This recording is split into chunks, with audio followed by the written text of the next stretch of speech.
welcome to Season 3, Episode 1 of Dark Alignment Podcast. I'm Brittney. I'm Eruca Rose. And we are a true crime astrology podcast. We're super excited to cover a pretty big story tonight. You obviously already saw it in the title. We're going to talk about the Golden State Killer. We're going to talk about Joseph James DeAngelo Jr. He's a junior. I didn't catch that. I know. So Season 3 is already off to a bang. For those of you who follow us on social media, you notice that we have a new logo, we have a new look, we rebranded. Shout out to Collab Design. Brittney is amazing to work with, and she's got a great name. So that is who's responsible for our incredible logo, for those of you who have been inquiring about it. And you can support our podcast in a lot of different ways. You can like us. You can follow us on social media. We're on all the platforms. You can subscribe. You can give us a 5-star rating. You can write a review where you just tell us your moon sign or something. But it really helps out the podcast, really helps boost us up the algorithm and lets people find us much faster. And we want people to be able to find our content. So that's free. If you like it, someone else will like it too. If you know somebody, let them know. Let the world know by give us a good rating. And also, you can join our Patreon. Our Patreon. Which we've got some really, really fun things planned for Patreon for Season 3. So we're going to kick it off with some really good stuff, exciting things. And right now, you can join Patreon for no minimum. So get grandfathered into this because on Halloween 2021, so October 31st, we are going to impose a $5 minimum to join our Patreon. And I believe we're going to have tiered levels. So we're thinking about the ways we want to do this and how we want to structure this and what type of content that we want to give to you guys.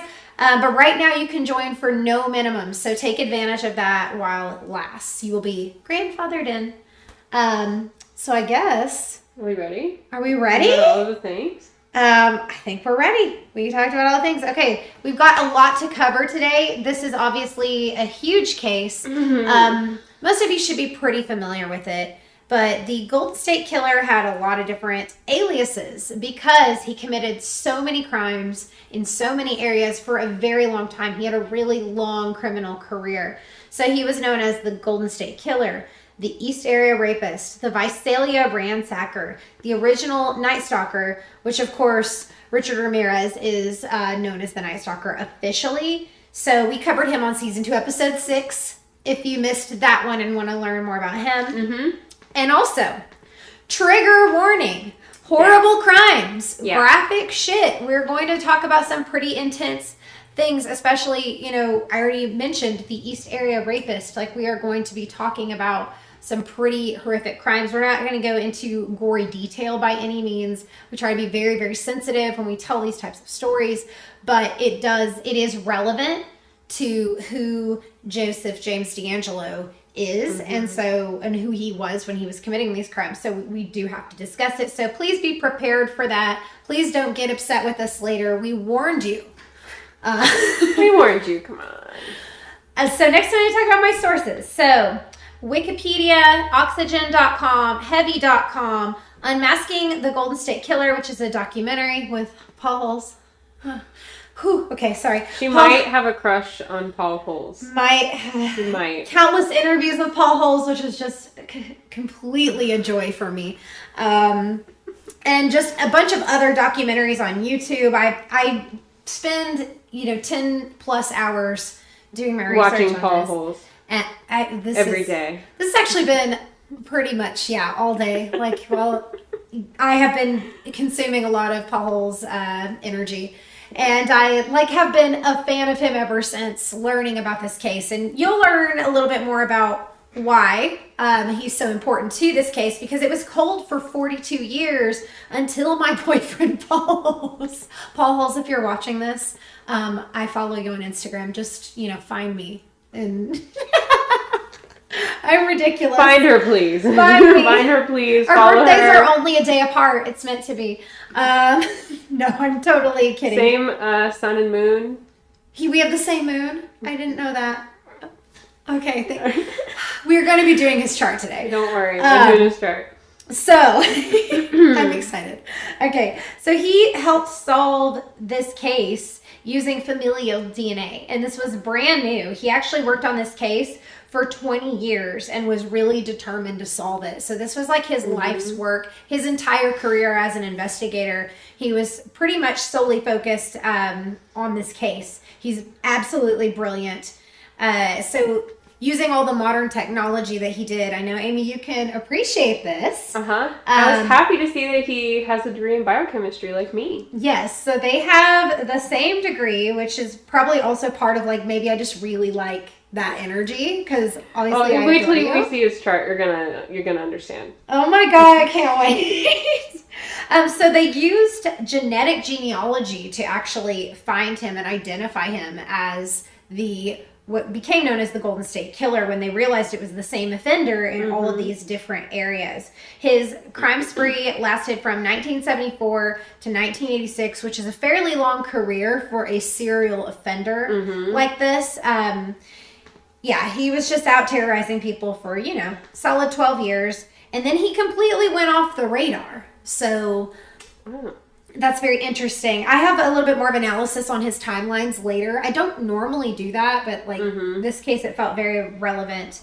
But in that amount of time, he committed at least 13 murders, at least 50 rapes, and over 120 burglaries. Wow. So he really committed a lot of crimes. He was a very active offender. He was born on November 8th, 1945. So right now he's 75. He's about to be 76 years old. He was born in Bath, New York, and I've never heard of it. So we were like, just before we started recording, we were like, he was born in the bath. I don't know. It's just kind of interesting. Bath birth. So we already know he's a Scorpio with his birthday. So that's something to consider as we continue to tell the story. This is the first Scorpio we've had on the podcast. Yes, that's really exciting because we've had a ton of Pisces, which is a shame, and it's very embarrassing. It's not bragging rights at all. Yeah. So I'm excited to see all his other placements because I didn't look at anything. I try to purposely not look so that it's more of a surprise because it's, And same, I don't look too much at the story at all. So the sun sign is so obvious that you can't overlook it. So young life, this is really important. This kind of set the stage for who he became. He has 2 parents. He has 3 siblings. He's the second oldest.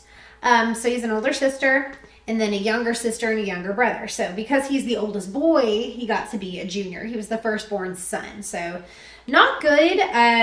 There's another podcast that I really love called Crime and Sports, and they always talk about like the things that doom you, like when you know you're destined to like have hard times. Like if you're being a junior is one of them. They're like, oh no, or if you name your kid Junior, it's just like a funny thing. Yeah. Those guys are so funny. So that's just like a reference for anybody who listens to that podcast. They say Junior is not good. Like it's like a bad sign from the get-go. So yeah, he has 2 sisters and a brother, and apparently they grew up with a very abusive father. He was also a World War II veteran. So he's like, they were traveling a lot. They were a military family, moved around quite a bit, and witnessed a lot of adult things when you're kind of in an environment where you're surrounded by adults. His dad was in the Air Force. He's very highly regarded. He was considered very successful, very well respected, but he apparently also was highly abusive and like beat his wife. And there are several accounts that I've heard that she was also abusive, but she turned it on the children. So you have kind of like a trickle effect where husband is abusing the wife, wife is abusing the kids. So actually in an interview it was his sister's grown adult child now speaking out about that abuse, and that she had said that she wore 2 pairs of pants as a child to kind of soften the blow of the beatings from her mother. So that's the only time I had heard that in any account. Everywhere else she was regarded as like being really nice and everything. And of course, aside from that, in her obituary, I really found like a lot of like obituaries and like official things about her, but like not a lot of personal accounts. Wow. So sounds like it was just a pretty tumultuous household. And there was a really pivotal moment in his childhood. So Joseph witnessed something pretty horrific. He was young. He was about 9 or 10 years old. But trigger warning, he saw his 7-year-old little sister, Constance, nicknamed Connie, get raped by 2 German soldiers. So they were playing in this abandoned warehouse when the family lived in Germany. So they were just like, hanging out. I used to play in places like that as a kid. Whatever. Yeah. Just hanging out. And apparently these 2 soldiers came in and he witnessed the entire attack. So this is super, super, super horrific thing to see. I can't imagine how awful that was for his sister being only 7. And to witness that, it's really significant trauma for everyone. And the information came from other family members as well. So it's very much corroborated that this did actually happen. But also, it's important to mention his age at this time. This is an extremely sensitive time, right before puberty. It's pre-sexual development. So, like, the ages of 9, 10, 11, like, before kids hit puberty, that's when you talk about, like, paraphilias, which are better known as fetishes in, like, a non-technical term. They typically manifest around this time because it's something that a child either experiences or witnesses, and then right as those hormones begin to start changing and the body chemistry starts changing, those things can manifest in a really negative way, especially witnessing something this traumatic and this violent and sexual. If you had never, typically are not, you're not in puberty yet. So it's that like latency stage where you're not. Yeah, it's a very, very sensitive time. It's a major risk factor for things to come. So this obviously impacted his psychological development, and nobody was ever like able to talk to the kids about it. Like they weren't able to like go to the adults. They did go to the adults from what I understand, and they were told not to speak about it. It was very taboo, back then. They were like, you don't talk about this. That happens. That dialogue was not available to them. And they were already in an abusive home anyway. So it's like, that's another risk factor that's compounded. So yeah, if his mother or somebody in the family had been like really loving and caring, that would have been a resiliency factor to kind of like shield him from some of this. But this story is very dark. It clearly doesn't turn out that way. But these are just really important things to touch on to help you understand where he's going from here. So we're going to skip ahead to his teenage years. So when he's around 14 or 15, he moves to Rancho Cordova, California. And this is because his parents divorced. So he moves there with his mom and stepdad. He goes to high school there for a amount of time. It doesn't seem like he finished, but he got his GED. He was apparently really bright. Like, I mean, not like super, super smart, but a really average student. Wasn't, straight A's, and definitely wasn't failing out. Just pretty average. But he got his GED when he was 19. We do know that he played on a JV baseball team when he was in school. So he did have some sort of peer interaction. I don't know a whole lot about what that was like for him or how he got along with other kids. And I imagine it was difficult because if the family moved around a lot, then it was probably a little bit harder to establish those like long-term friendships, long-term connections. So I imagine that was challenging. But apparently he also was starting to torture animals around this time, and he started committing a few minor burglaries. I'm not sure if these things are actually true. I haven't found a lot of hard evidence. This would be what age? He's like 18, 19. He's like a young adult. He's like a teenager. He's that weird. Well, if now, I'm trying to like pinpoint like a midpoint to his life. Like right now, he's still alive. So right, he's 75 right now. Okay. That's still early. Yeah. Yep. Okay. I love that you're kind of mapping it out time-wise on the chart. That's fantastic. So yeah, it just more risk factors for antisocial behavior. If these things were true, like if he was torturing animals and beginning to steal and kind of do deceptive things, like these are absolutely risk factors for antisocial behavior. But he joins the Navy. He served in Vietnam for 22 months. And then after this, he goes to college. He gets an associate's degree in political science. He graduated with honors. Everything sounds like he's doing really well. He keeps on this seemingly good path. He gets a bachelor's degree in criminal justice in 1971. So on the surface, this looks really, really good. But it's all to become what happens next. Because this is 3 years before the crime spree starts. So it's like he was gaining all of this knowledge to become the perfect predator. So it's really scary. This feels like a high point in his life. Like he's high achieving, he's very disciplined, he's interested in law and criminal justice.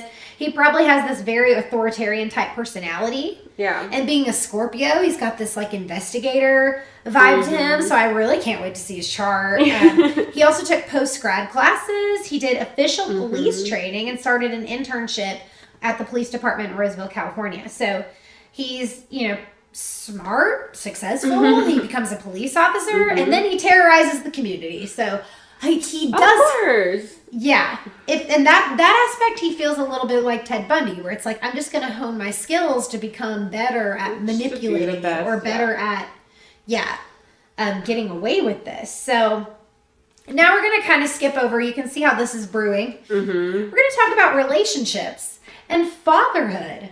So towards the end of his college career, GSK, I'm just going to call him GSK a lot for Golden State Killer. It's easier to say, but he was engaged to a classmate named Bonnie. She broke up with him, though, because he started to really show his true colors in the relationship. He literally threatened her with a gun and tried to force her to marry him. Like, that is not how you propose to someone. That is not how you do it. And so her name is also really important. Okay. Because a lot of his victims later would say that during the attacks, he would cry and talk to himself in the corner. And they thought he was saying, I hate you, mommy. And he was saying, I hate you, Bonnie. So. Wow. This is the first time he was ever severely rejected. So this definitely, and this is an interesting fact. I heard this on several accounts that GSK apparently had an exceptionally small penis. So that was also another source of rejection for him. And his victims said that. His victims said that. Past partners had said that as well. That it was... so some kind of feeling of not feeling like he's good enough there. Right. Too. So there's some major issues with that. Yeah. But he eventually does marry. And he marries a woman named Sharon Huddle. Just a few years after Bonnie broke things off. So he marries her in 1973, and he starts his crime career in 1974. So it's interesting to call that out. It seems like it is a trigger for all the things like stress of marriage and starting a family might have been a catalyst. I'm not sure, because they did go on to have 3 children together. Oh, wow. Yeah, he's father of 3. Isn't that lovely? I feel so bad for his kids. I feel so bad for them. I just can't imagine... By all accounts, they say he was a wonderful father. They had no idea. They never... And, BTK's family said the same thing. I've seen interviews with his daughter. She's phenomenal. I mean, I guess that's the better case scenario, right? That he didn't end up doing horrible things to them, too. Right. They didn't know. If it was going to be one way or the other. Also, it's finding that out, that everything was a lie, and that the person you thought you knew and the parent you loved and trusted was out doing these horrific things. I can't imagine how heartbreaking, and especially watching him be arrested, at age 72, and watching, that. Did he have grandkids? I believe he had one granddaughter. That's I know he had at least one grandchild. Grandpa's at the time getting arrested today. And to have that as the way you have to, that overshadows every good thing, I feel. How do you look at those memories and think they're pure ever again? So, my condolences go out to his family, and to all the victims' families. There's so many victims, we really can't touch on them. I mean, you're talking hundreds of victims and lives that he ruined. And I watched so many victim impact statements over the last few days. One of them had me in tears earlier. I was driving home from work, and that's what I've been doing every time I'm in the car. I'm listening to something related to Golden State Killer. Maybe we can be able to at least post and acknowledge some of the victims like we did with the Columbine. I would love to do that. Because he left a lot of his victims alive, and they just did such a great job in court. I'm sure that was really hard. So we're not going to talk too long about it, but did want to acknowledge just how sorry I am for all the families that were impacted by his horrific crimes that we're about to really dive into a bit more here. So we're going to go back to talking about his wife, Sharon. She ends up becoming an attorney. She was actually a divorce attorney, which is really interesting. So they had a shared interest. It seems like they had things in common. So I feel like had we not known that he was committing any crimes and we see that they both have this similar interest, it'd be like, oh, that's a really good fit. That seems like... right, yeah. You know, like if you were like matchmaking people you knew, you'd be like, oh, they share that interest. Like they probably really get along. Right. They had a long marriage and like I said, 3 daughters together before they separated in 1991. However, it was reported that they didn't sleep in the same bed together during their marriage. That they like... I don't know if that was the entire time. Their preference or if it was like a... I don't know if it has to do with, again, this like sexual... The sexual relationship was lacking, or if it had something to do with his, self-worth or self-esteem, with like reportedly having this very small penis. I don't know if that was like part of like, it feels like a self-hatred that probably like permeated other relationships, just like that lack of confidence. I don't really know. I'm speculating. But anyway, she was married to him for the entire duration, and even after his crimes. She didn't formally file for divorce until 2018 after he had been arrested. So it's super insane. The divorce was finalized in 2019. And some of the speculation about this is really interesting. Again, this is pure speculation. I just think it's a fascinating way to frame this. But supposedly, it had something to do with spousal immunity in case he was ever caught. I wonder. Because she might have actually known. Right. She could have known something.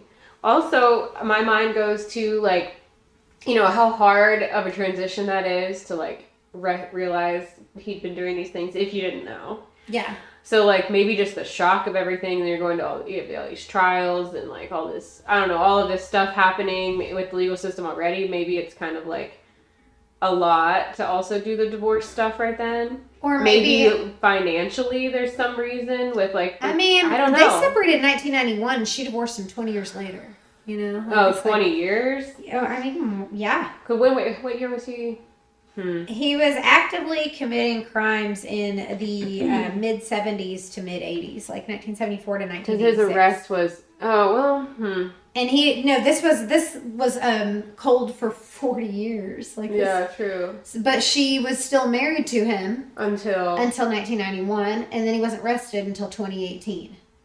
And then she didn't file for divorce until 2018 or after. So I don't know. This is again speculation. I wonder what why they wanted to stay together. I'm very curious. Or it might be people that just don't ever get divorced and they just like let it ride and move out. That happens. I've known people to do that too, especially like financial reasons. But it just seems interesting that this was like after the trial and everything, because being married, you have spousal immunity. She would never have to testify against him, and couldn't be. Yeah. It could kind of go either way, couldn't it? That's just a theory that some people had, and I thought it was interesting. It could be nothing, or it could be nothing. Something huge. I mean, it could be nothing. Yeah. So that's what's so interesting. I couldn't find anything of her speaking, but I did find Bonnie. So it seemed like there wasn't much information to be found on her. She probably wants it that way, so respect her privacy. But his career, we're going to go shift gears. So we talked about relationships, and we talked about family stuff. Career. So he obviously wanted to be a cop based on everything we've already covered. It's terrifying to think about him because he's like hiding in plain sight. He was actually on the burglary unit of the police force in a small town called Exeter out in California. It had about 5,000 people. So it's just outside of Visalia, which is where he became the Visalia ransacker. So he later served in Auburn, California as an officer, but he ended up getting fired. So he was actively committing crimes during this entire time in the police force. But why was he fired, you may ask? Why? For shoplifting. The items he stole? A hammer and dog repellent. So he's stealing some very questionable items to begin with and then getting in trouble for shoplifting. So he was sentenced to 6 months of probation for that and definitely lost his job. He did not take it very well. Sometime in the process of being fired, he threatened to kill the chief of police and allegedly stalked him, like casing his house and shit. There were accounts of his child seeing a man outside the window of their bedroom shining a flashlight into the room. And then the police chief to this day says, like, I knew it was D'Angelo. I knew that was him. But didn't follow up on it and didn't put it together because, like, Golden State Killer, which at this time, again, Visalia Ransacker, was blinding victims with a flashlight in the face during his attacks, which is a cop move. Mm-hmm. So the fact that, like, nobody put that together at the time, but this was all happening. It makes so much sense. It all fits. Yeah, nobody connected it, but you can see here just this is really obsessive and narcissistic behavior. Mm-hmm. There's so much entitlement behind his action because he's like, how dare you fire me when he was clearly caught breaking the law? Like, you can't serve your community. Well, you're going to like the aspects on his chart. Oh, God. So, it's not like he was stealing food for his family or something that was like an excusable act. He was stealing dog repellent and a hammer, like, clearly up to no fucking good. So yeah, not justified. They had to fire me. They kind of didn't have a choice, but we see this type of behavior a lot on this podcast with this strong sense of entitlement and this diminishment of responsibility. And there's also a lot of denial of doing anything wrong. It's a lot of victim blaming. It's very antisocial, narcissistic. In some cases, it's even psychotic. So there's just like no guilt, no remorse. Like, this is just what I do, and how dare you call me on it is kind of his very brazen way of going about things. So, and in D'Angelo's case, we also see this aspect of revenge and anger as a reaction to things. So revenge is a big thing for him. Back to careers. There's no record of anything in the 1980s for his work history, which is kind of weird.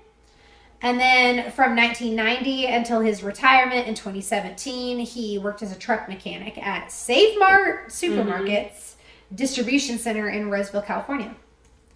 He was arrested in 1996 for failing to pay for gas, which is super on brand for him, but the case was dismissed. So he's only had one minor infraction that he has been caught for in all this time. Oh, wow. His criminal career is long over. Like, I mean, not criminal career, but his... East Area Rapist, Visalia Ransacker, Night Stalker, that whole career he had been over for 10 years at this time when he, like, was arrested for not paying for gas. So, this was before the days where you paid at the pump. 1996, like, you went inside. Or really? You'd get gas and then you'd get a total and you'd go inside and pay after. Oh, I didn't realize it was only that. They switched. I was alive. That's but you were not old enough to drive. I was 3. Okay. I mean, I wasn't old enough to drive yet in 1996. But this was still a thing when I started driving. Wow. I started driving in like 2002. In small town. Right. So, like, probably not high in gas. You just went to your car, you pumped gas, you saw the total, you went inside, you gave them money. So people could pay and drive off. And it happened. I remember seeing it one time as a teenager at the gas station being like, oh, really? I didn't know this was a thing. Yeah, it was a thing. This is so funny. A little bit of an age gap. That's good times. So anyway, he was arrested for something super stupid and small in comparison to the huge, horrible acts that he committed. So now we're going to talk about all the nicknames he had. So earning nicknames. Okay. He was a cop whole time. Already talked about that. His brother-in-law actually claimed that D'Angelo would bring up the East Area Rapist in conversation around the time of the crime, so he liked to talk about it. He enjoyed hearing how scared everyone was of him. Made him feel really powerful. It was very control-based pleasure right there. Like, the story's all over the news. As a cop, people wanted his thoughts on it. And he loved it, so he got to give his expert opinion on it. On the flip side. And like, oh, wow. Because I'm on the burglar unit, so I am qualified to tell you about what this guy's doing. So, really spin the story however he wants, too. It's very gross. It's very gross. He also, this shouldn't surprise anyone, he wasn't well liked by his neighbors either. They called him Crazy Joe. They reported that he frequently engaged in loud, profane outbursts, so that's fun. One neighbor, this is really significant. One neighbor reported that their family got a message on the answering machine from him where he threatened to deliver a load of death because their dog wouldn't stop barking. And this is a pattern of GSK. It wasn't connected at the time, but he made a lot of phone calls in his, he called his victims, he called the police, he loved to taunt people. He even called one of his victims more than 20 years after he had assaulted her. And this was because the case was like brought back up in the media, and I believe she did an interview, like, because they were trying to keep this case alive. And so they had some victims like come forward and give statements and like, we got to find this guy still. And he decided to call her. And there was no technology to be able to trace the calls? Correct. What about by the time he made that call, the 20 years later one? So that would have been in around, the 90s. Oh, that's not... I remember, like, Star 69 didn't become a thing until I was maybe, I don't know, I guess it was around 1996. They would have had to come in and, like, set up the big recorder about on the phone or something. And I think it was on the answering machine. He left a lot of messages on answering machines. Yeah. Which is really interesting. So, again, this is a pattern. Now we're going to talk about his extensive list of crimes. We have to break it down into 3 categories. So, burglary, rape, murder. So, we're going to go Visalia ransacker first, East Area rapist, and then we're going to go on to Golden State Killer. So, trigger warning once again, Visalia ransacker. The first recorded ransacking occurred on March 19th, 1974. He stole $50 in coins from a piggy bank. So he wasn't even taking valuable stuff. It seemed more about a thrill to him than actually taking valuables. Like, he really never stole anything of high value, which was so weird. He just kind of enjoyed sneaking around and stalking people and being in their homes, it seemed. So most of his activities were breaking in houses, just going through their shit, vandalizing their stuff. He loved to scatter women's underwear around the room. He loved to steal, like, random low-value items. He would ignore, like, the really expensive stuff in plain sight. So it didn't really make any sense. Like, it didn't seem like that was really what he was after. That didn't seem like his true motivation. It seems just like he's just having a good time. Yeah. He's not really doing much while he's in there except enjoying himself. So that's fascinating. He would also arrange and display items in the house most of the time. So he's, to really paint the picture of what he did pretty much every time, here is a full list of his method of operation. Okay. Scaling fences, moving through established routes like parks and walkways and sidewalks. So he would, like, go through, like, a public area, ditches and trails. He attempted to pry open multiple points of entry. So, windows were his favorite. He loved sliding glass doors, too, because he could pop them. You can pop a sliding... They were really common back then. We had a sliding glass door when I was growing up. My mom had them replaced with French doors later. Yeah, but you can pop those and open them. So, yeah, he was using a lot of different ways into the home. He was leaving through different points as well to escape. So he would come out to the house and look at it beforehand and, like, plan it out. So he didn't have a plan of action. Yeah, he was very calculated. He's very organized. Oh yeah, a lot of these words that you're using I have in my notes already. Oh, I love this. I'm like, oh yeah, I wrote that. Yep, you're seeing it clearly in his chart, which is really fun. I can't wait to look at it. We're moving closer to that, I promise, guys. No, you're good. Keep going, keep going. So he would remove window screens for the bedrooms. This became a huge signature for him. This was a big way that these crimes were easy to connect aside from DNA evidence, but he would place warning items like glass dishes or glass bottles against the doors and on door handles to detect movement. Wow. So he could tell if somebody was coming in. He could tell what direction they were coming in. If the house was dark, he knew where people were. Wait, so say that again? How he was doing that? So if you think, so he would, like, prop glass plates against a door. So if the door opened, he would hear it fall. So that he used that as, like, a motion detection system to hear where things were moving. And he continues to do this. It is, and it's terrifying because he escalates that feature. So we'll talk about what he does next, but he always wore gloves as well because there was never any fingerprint evidence. His pattern has this systematic flow.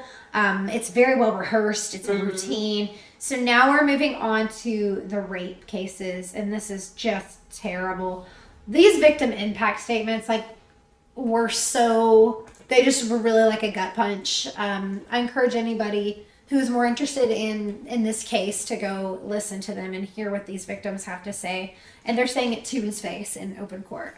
So they're really getting their moment to confront him. It's extremely powerful, extremely well thought out too. So bravo to the women who took advantage of their day in court and stood in front of him and told him exactly how he affected their lives and what he took from them.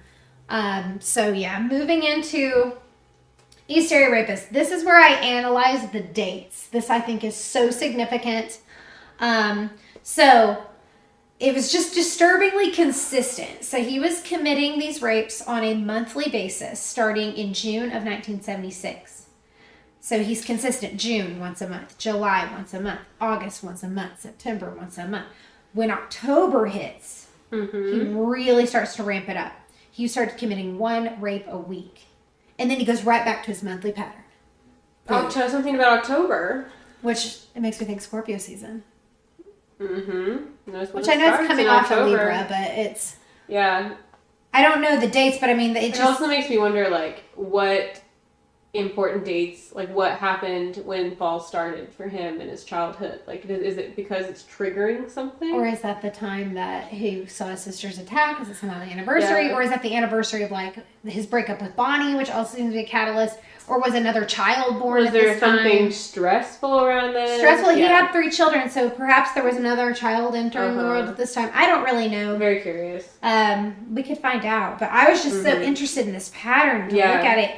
And then in 1977, the following year, the pattern became 2 times a month very consistently. So it kind of, that holds steady from January to May.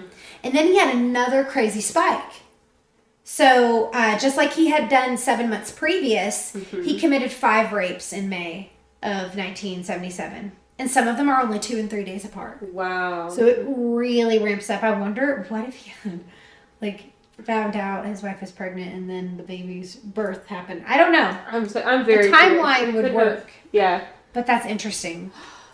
If you see that, if you know that information, please tell us in the comments, or if you want to take the time to look that up, we'll shout you out because that's... Yeah, it might also depend on, like, when he had enough excuses to get away that often.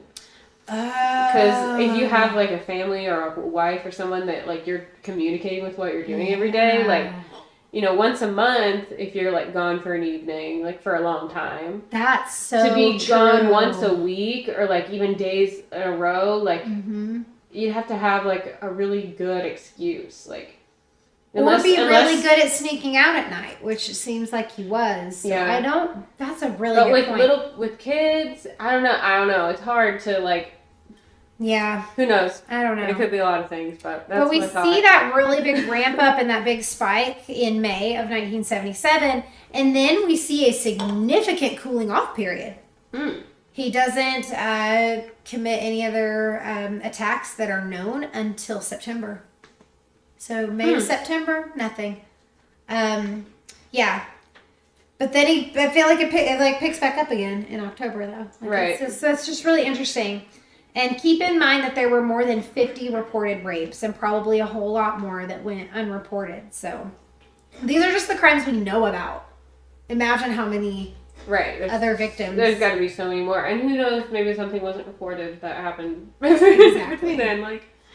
So the attacks continued until July of 1979. So exactly 3 years. Almost 3 years to the day.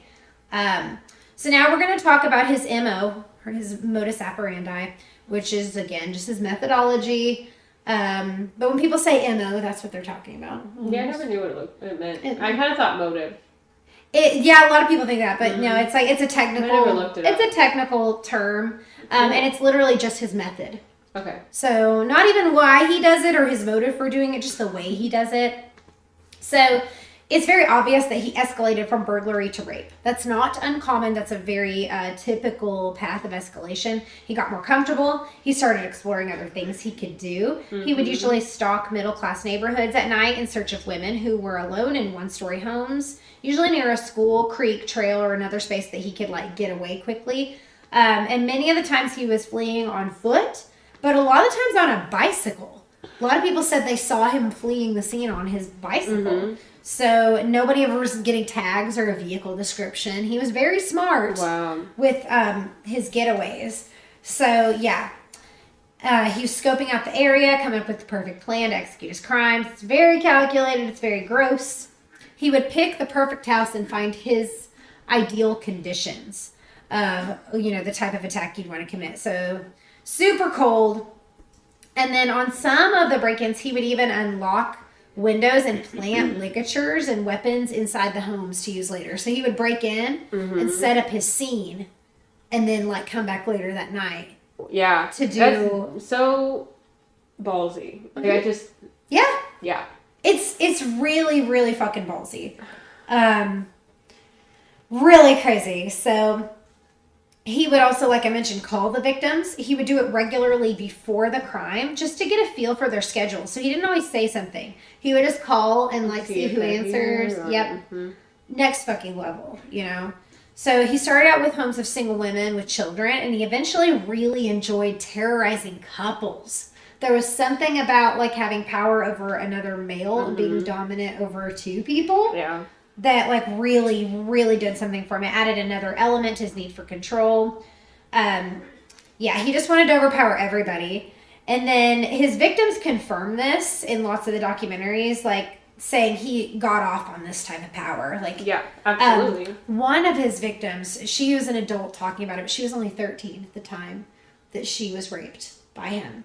And she talks about how she knew he was, enjoying it. When the more she resisted and, said no, the more he enjoyed it. So she wanted to be, really powerful. And so she, was kind of got, mean with him. She just kind of, got really brave and was, didn't want him to enjoy anything further. So she's I wouldn't give him the satisfaction of seeing me suffering. But to be 13 and to be that... Yeah.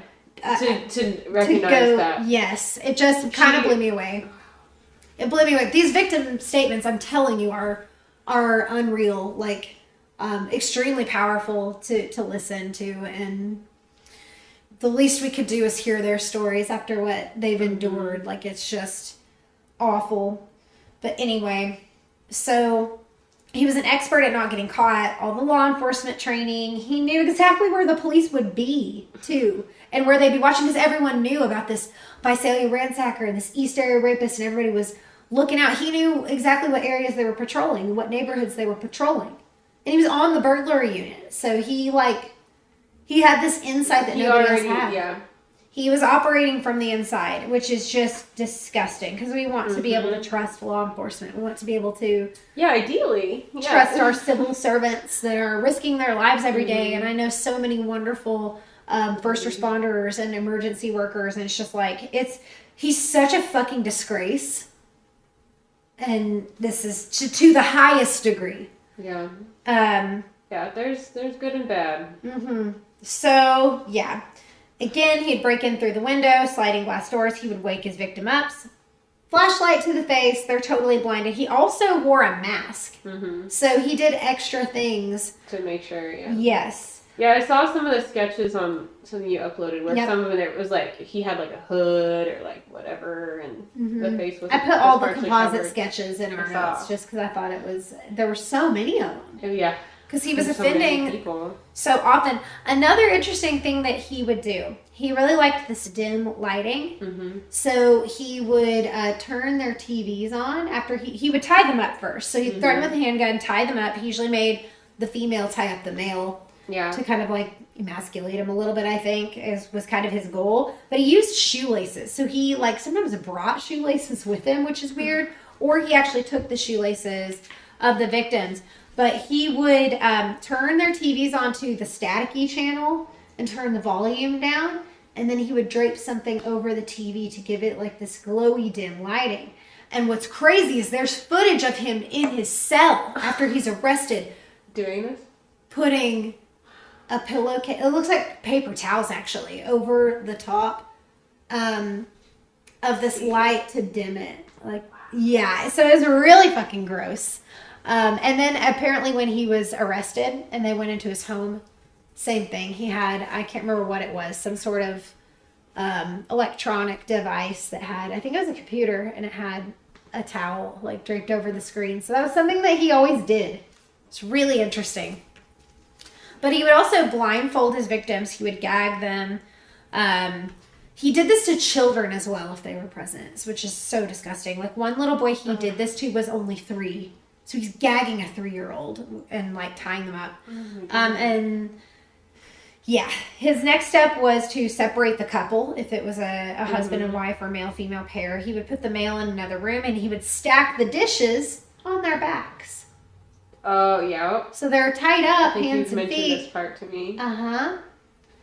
And so just similar to the door thing that he would do, he now is placing it physically on their body so he could hear the clinking of the dishes if they tried to move. So yeah, same method, new crime. He would threaten to kill everyone in the house if he heard the dishes rattle or fall. And then the next step was to take the female into the living room and rape her. And he did this often repeatedly. So he was so brazen and cocky that sometimes he would spend hours in the home after this, ransacking the closets, pulling shit out of drawers, eating their food, drinking their beer if they had any, and then going back and raping the woman again. Sometimes he would just come make more threats. Then they said that he would like talk to himself a lot and cry in the corner, and like he would always talk with like these gritted teeth and like tried to sound like real scary and like ugh. I just hate him so much. I hate his voice. I listen to all his voice messages and it's fucked up. I'm not heard. Wow. But he stole things from their houses too. So he didn't give up the burglary. He just escalated to what is known as sexual burglary. And then he would just creep away in the night, and his victims were never even sure he was gone because he loved to leave this like lingering fear. So yeah, he's leaving his victims alive, but like he would hang out in their kitchen for such a long time, they would think he was gone and they'd try to get up and he'd like jump out and like let them know he was still there. Like, so they never felt safe. Like he just enjoyed it so much. Then all of a sudden the attacks stop. He's on the move again and shows up in Southern California. So Golden State Killer era. Here we go. Final escalation, more intense. He adds murder to his entire operation here. Shortly after the rape he committed on July 5th, 1979, and he moves. He starts killing his victims in Santa Barbara County. And this is in October. Of course. Again. Of course it is. So he took a 3-month break to, relocate, get settled into his new community. And this series of attacks lasted until 1981. So once again, 3 years. Really wild. He's got really specific patterns in his offending. Wow. Yeah. Then he had a lone attack in 1986, so 5 years later. So that one's really interesting. Paul Holes had thoughts on this, and he thinks that this hiatus was because D'Angelo was almost overpowered in one of his final attacks, and he got scared. The last couple that he attacked survived, and they alerted the neighbors, and one of the neighbors was an FBI agent, so I thought that was kind of cool. And then he was he shot the gentleman, but the victim survived. So like he didn't overpower them in the way he thought. Like it was almost like the husband was so much larger than him. I believe this gentleman was 6'3". GSK was 5'10". Yeah. And starting to get older. Starting to get a little slower. He's not this young offender anymore. And I think he just got really scared. And that's, what Paul says about it too, is like, it was such a close call. He could have been caught so easily that he, ended up taking a break. He didn't expect to lose control like that. It had never really happened that way before. Everything was so seamless. So, but yes, the victims of his earlier attacks, like his favorite methods were gunshot, but he really loved bludgeoning them to death. That was a really rageful way to attack people, which is awful. And he stopped attacking couples. This is the big thing. He was like, oh, this isn't good. His final victim was a 19-year-old female. So... Wow. And of course, at this point, he was known as the Night Stalker in the area. And they had to rename it Original Night Stalker after Richard Ramirez got the other one. So, so many nicknames. But just to remind you guys, he committed 13 murders in total that we know about.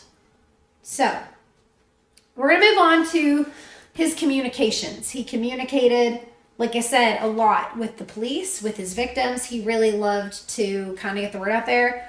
He left really creepy, really gross messages, both before and after the crimes. He would say shit like, I'm going to kill you, in a weird voice like the movie Scream. I would mock it, but it just feels too much for me. No. I can hear it in my brain right now, but just imagine the movie Scream where he's calling on the phone and like using that creepy voice and just threatening. It's like that. I feel like that's what the movie Scream was based on, that voice, like for real. He also reached out to the media sometimes, including a local news station, the mayor's office, another television station. And then he sent them a poem that we talked about called Excitement's Crave.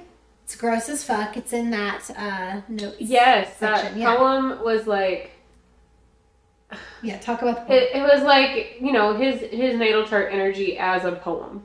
Like, there were so many things in there where I'm like, oh, that's perspective from this aspect and that aspect. Wow. Like, it really was...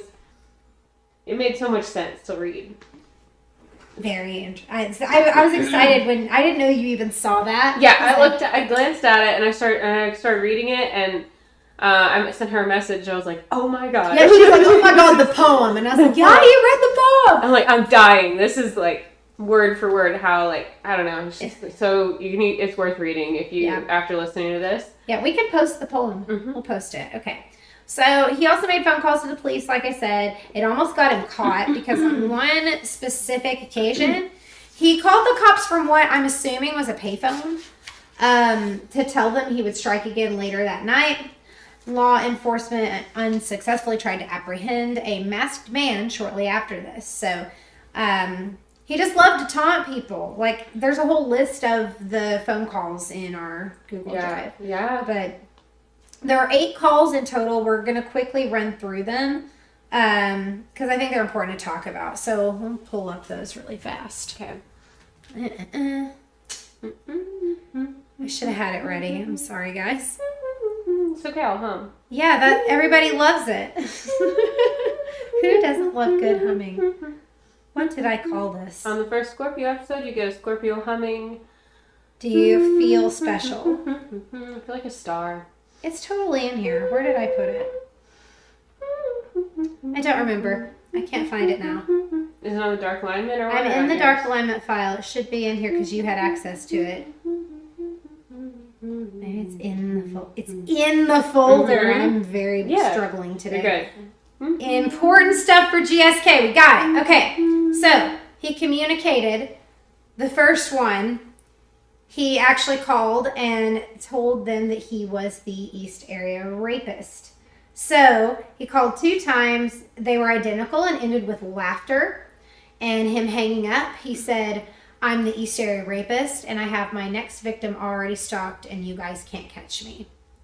Only a few of these were recorded. This next one was recorded and I listened to it. So that was in March, December. So he's waiting a significant amount of time between these. He calls the Sacramento Police Department, and this one is fucking, you can listen to this audio. You're never going to catch me, East Area rapist, you dumb fuckers. I'm going to fuck again tonight. Be careful. That's about the rhythm he says it, because I've heard that audio. The next one was just a week later. He called to say Merry Christmas, and he said, Merry Christmas, it's me again. The next one, he said... 2 more identical calls saying, I'm going to hit tonight, Watt Avenue. So he actually gave them the address. That was all in December. That was 1 day later. Then this one is awful. This one is absolutely horrible. This one's recorded as well. It's titled Gonna Kill You. This is in January of 1978.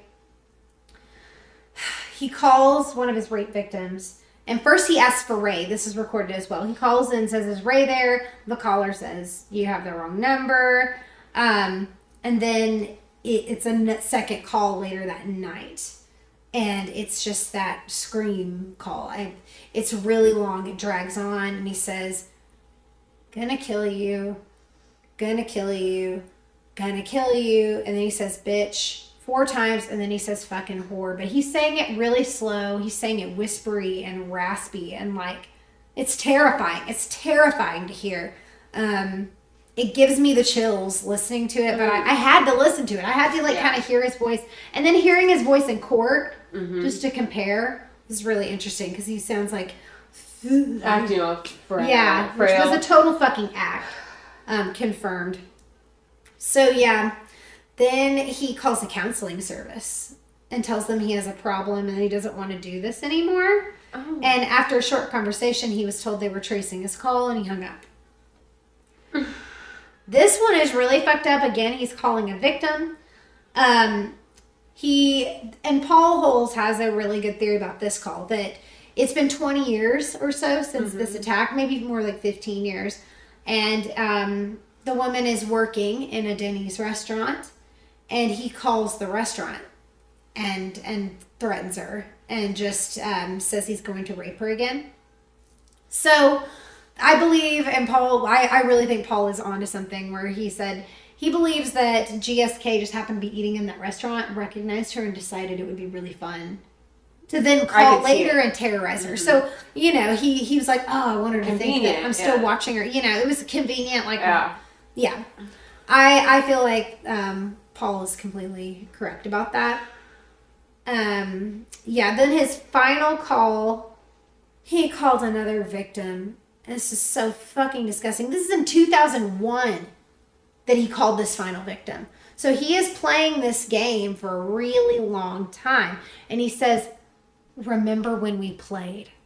Which is fucking gross. So gross. So he's a super piece of shit. We'll post his poem later. I just felt like it was important to kind of run through the way he communicates, how he communicates, what he's saying, how much he wants to instill fear into his victims. So now, Paul Holes takes that fucker down. We're going to get to the good parts. Okay. Let's get to the good parts. So, Paul was a Contra Costa County investigator who started working on this case in 1994, just as DNA was becoming more available to law enforcement. And that made him want to look further into it. He thought this would be a really solvable case, as he describes it. Ooh. So, D'Angelo wasn't in the database, and this is where Paul is a genius. He ends up finding a technique that combines genealogy and DNA. Okay. This was originally designed to find long-lost family members, but he takes it a step further and uploads GSK's DNA sample into GenMatch. He ended up finding 5 males in the California area that had significant similarities to this DNA strand. So he's, tracing this lineage. Very good. And they eliminated a lot of suspects based on, gender, based on age, based on location. So they were going through that trying to find out, okay, who with this similar genetic profile can just go ahead and be eliminated. Right. So he thought to do all that, narrows it down to 5 people. Joseph James D'Angelo was on that list. He fit the profile. He was the right age. So some distant relative of his was looking for family connections and solved a murder.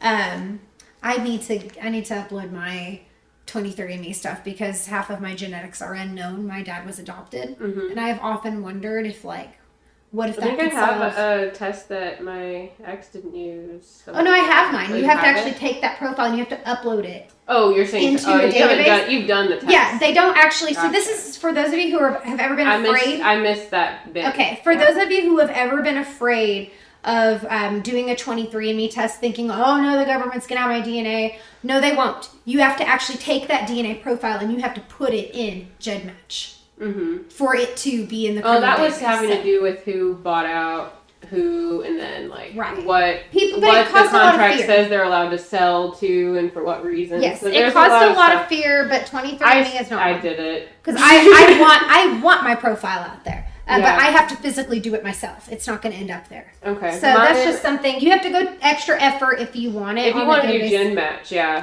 23andMe does have a little thing in the program that'll help that'll show you DNA matches. Right, because I've had long lost family members show, but it's not going into the database like CODIS. No, that's what I'm saying. If it's not that. It's a separate thing. That's called GenMatch, and you do have to upload it there. Yes. So just FYI, that's not going to just happen for anybody who's scared. They'll match you within people who've put stuff into 23andMe. They're not matching you against CODIS. We could do a Patreon thing of our fun 23andMe traits. That would be fun. Maybe not the if anything. I mean, mine's white as fuck, so it's not that interesting. But all the weird little. We'll talk about it later. Yeah. I'll show you what I'm talking about. Okay. Anyway, so yeah, looking for family connections, solved a murder. They end up collecting some of his garbage, and that's how they got the DNA sample to test against what they had in their rape kits. It was, of course, a fucking match. Just before retirement, Paul Holes got to see the apprehension. It actually ended up the night before D'Angelo was arrested, Paul was sitting outside his house and debating on whether or not to knock on the door, introduce himself, ask him a few questions. Something told him not to. So he went ahead and retired the next day. And that's when the results came back and he was apprehended. So it was really pretty amazing. After spending nearly half his life chasing this man, old Paul Holes, thank you for your diligence. So now trial and sentencing. Okay. This is interesting, but he was living with his daughter and his granddaughter at the time of his arrest. Oh. So it wasn't granddaughter. He had That's a what I grandchild. was wondering before we started. If he had, Yep. He was living, not only did he have them, they were all living together. Living with Grandpa. This is great. Growing up with Grandpa. And on April 24th, 2018, authorities charged 72-year-old D'Angelo with 8 counts of first-degree murder based on the DNA evidence. And unfortunately, he could not be charged for the rapes because he committed them in the 70s, and there's the statute of limitations on pre-2017 rape cases, which is fucking bullshit. Anyway. Yeah. We're just lucky that they held on to the rape kits after that statute was up to have these profiles to test against. So thank goodness for preserved crime data because holy shit. But anyway, they were able to charge him with 13 related things for kidnapping and abduction and etc. But on June 29th, 2020, D'Angelo pled guilty to multiple counts of murder and kidnapping. He basically took a plea bargain to avoid the death penalty. He admitted to a ton of other crimes, including the rapes, even though he wasn't charged, like I said. Then on August 21st, 2020, so just a year ago, he was sentenced to life without the possibility of parole. So he will absolutely die in there. Interesting afterthoughts again about his wife not divorcing him. She was not able to testify in court against him because they were legally married in 2018. Again, it makes me wonder if she knew something and being a fucking attorney, I don't know. I know it's like kind of I could see it either way because you see people who are so smart but they miss something because they're so close to it. Like you don't recognize the person is lying to you because it's so and the close. rest of the family was totally shocked. Then, it's not. Yeah, but also she seems smart. Maybe she picked up on something. Maybe she knew some things. And if she did, then she really protected herself by keeping that marriage intact, which is interesting. So we don't know. Again, this is speculation. We don't like to do a lot of that. But it's just too fascinating not to talk about and not to bring it up. I'm very curious. I also want to talk about how he showed up at trial in a wheelchair, like looking lost and like he was fucking incoherent and looking like so confused. When the footage of him, like they showed this on the news, footage of him in his cell. Remember when I said he was putting paper towels over a light? Yeah. He was climbing up on a ladder in his cell and like he had to climb and physically move. This man can still move. He's still very agile. So to be pretending he's this decrepit old man is just... Straight lie. Yeah, straight lie, extremely manipulative. So yeah, there's that. Now we're going to talk about him today. So on record, he did offer a brief apology after listening to days of pre-sentencing victim impact statements. Again, I listened to these. They're incredible. But after he was done hearing all of them in this phase of the trial, he had a statement and he said, "I've listened to all your statements, each one of them, and I'm truly sorry to everyone I've hurt. Thank you, Your Honor." I hate listening to him talk, so, you know. But as of February of this year, 2021, D'Angelo is incarcerated in protective custody at California State Prison. I hope he's having a terrible fucking time. And with no further ado, let's chart this bitch. God, he's the worst.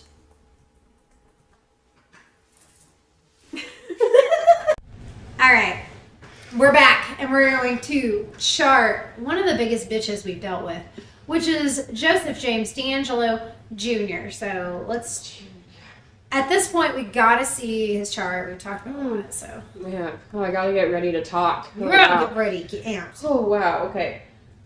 Drink that water, girl. This is my full moon water. Yeah, I was about to ask. And my full moon wine left over from the other day. Regular Red Bull, though. I just loved it. I have green tea and water. Okay, but full moon Red Bull. Is that good? That would be. I mean, I'm doing that next full moon. I don't drink Red Bull, but I feel like I should do full moon matcha green tea. Or full cool. moon coffee. Mm-hmm. I like green tea would be good. I just love coffee so much. So there's that. So there's that. Okay, so with a lot of these serial killers, we have been seeing these tendencies towards aggression and patterns from their either like their perceived inability to heal and do better with their lives, kind of these coping mechanisms really that they repeat. Ooh, yes. Or they have like a misconstrued concept of healing where they think these acts they're doing are like helping something or doing some kind of higher good, right? Yeah, it's like serving something. They think it's like serving them they see It's it like as a this purpose is doing good things for me. I enjoy either for this. them or for like society or like whatever like stupid thing they have going on in their head. And then it's usually from an underlying energetic trauma, which is either manifested like in the physical world or in their mind somehow, emotionally, psychologically. And you can see all that in the natal chart, which is really cool, and we're going to see that in Joseph James D'Angelo Jr.'s GSK. Well, he just gets letters. Je de jure. That's what it is. Okay. And so since he's repeated, we're going to see a lot of patterns with him, like really, really strong ones. Where with the individual killers, we usually just see, instead of like that pattern of how they're dealing with their issues, it's more like a really strong energetic relationship with the person that they end up killing or something specific. Okay, so like Selena's case, like it's going to be something. Wanda, yeah, that was a concentrated act versus D'Angelo having hundreds of victims. I see exactly what you're saying here, yeah. So, Je de Jure was born on November 8th, 1945. We have no birth time. Boo. I know. And he's still alive, so we could still maybe get that info. Potentially. Somebody. Yeah. I don't know if anybody cares to talk to this fuck, but if you know, if you're in contact with him, or if you know his birth time somehow. If you have some kind of info, I'd be happy to get it. I'm sure a lot of astrologers would be happy So many would be happy to get it.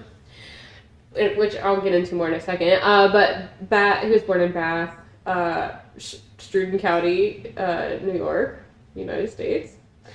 He is the first Scorpio on the podcast. So he's blazing trails on this podcast. It's Well, kind of fun to kick off season 3 with a Scorpio. It is. I'm really happy about it. No. I know. I love it. It makes me really happy. Well, that's one of the common things where I'm asked at least about the podcast, well, how many Scorpios? Oh, you mean all the Scorpios killing people?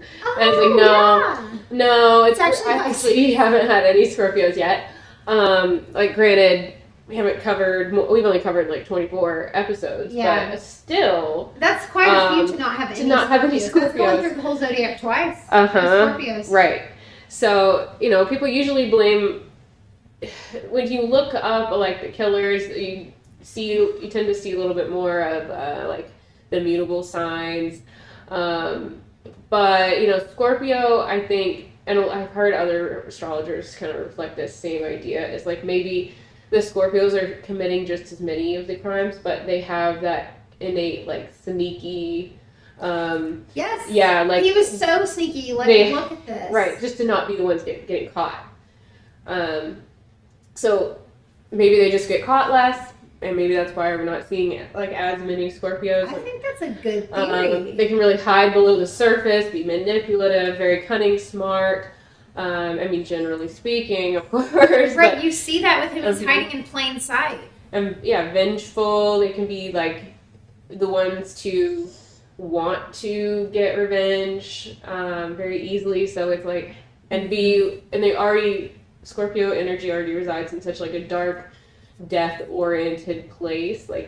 It wouldn't be a leap to be oh, I'm gonna cope with my issues with that energy as well. I'm gonna like take action and hurt somebody out of that energy. So, you know, Scorpio. He is a Scorpio.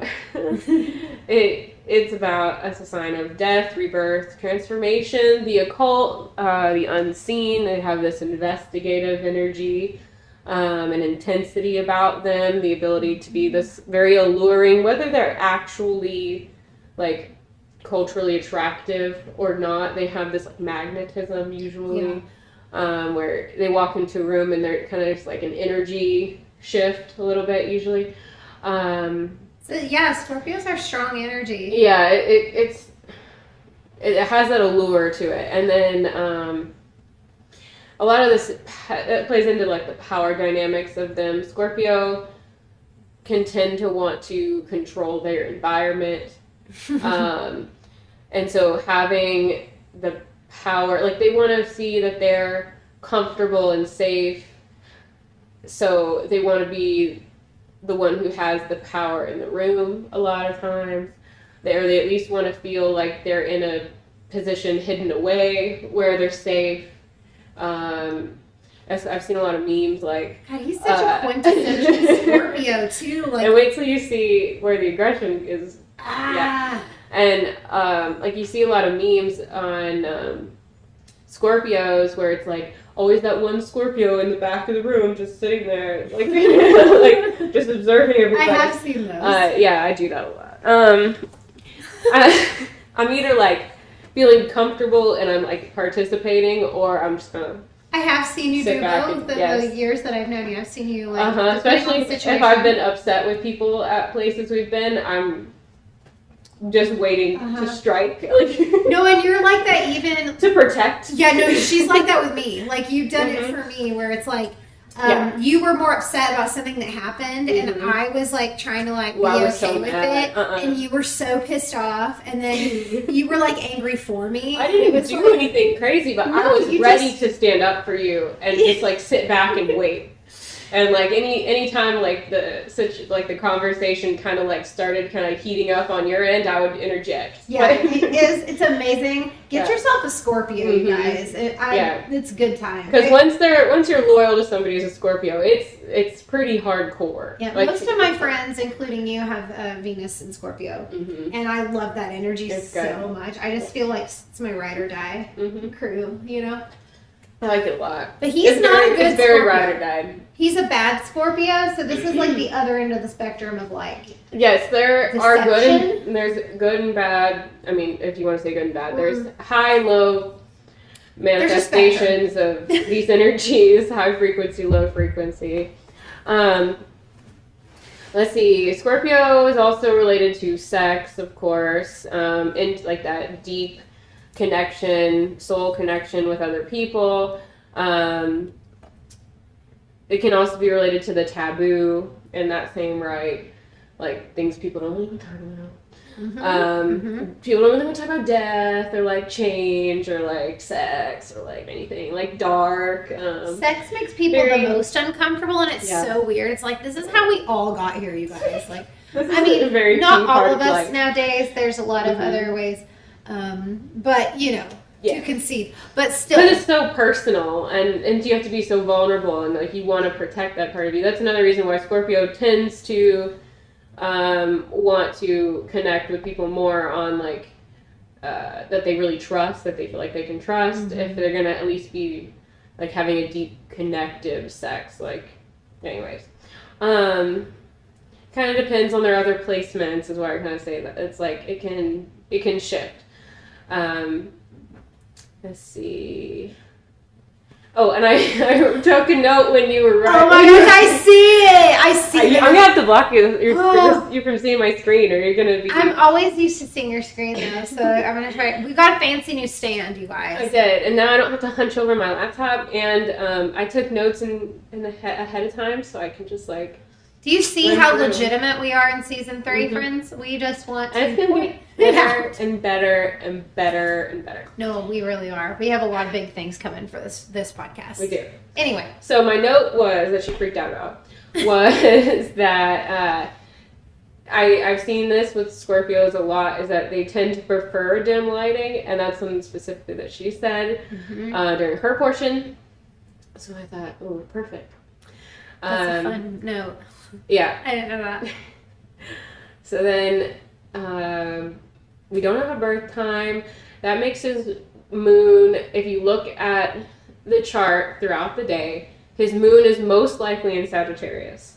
But if he was born in the evening, in the later hours, let me see what time it started. If he was born, oops, that was too fast. So, man, he was born, right. He was born as it was shifting, as the moon was shifting. Yeah. Signs. If he was born after like 7 p.m., his moon would be in Capricorn.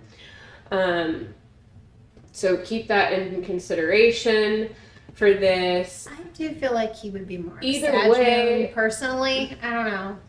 Yeah, most people tend to read his chart as a Sagittarius moon, especially if you're pulling like noon or like sunrise charts.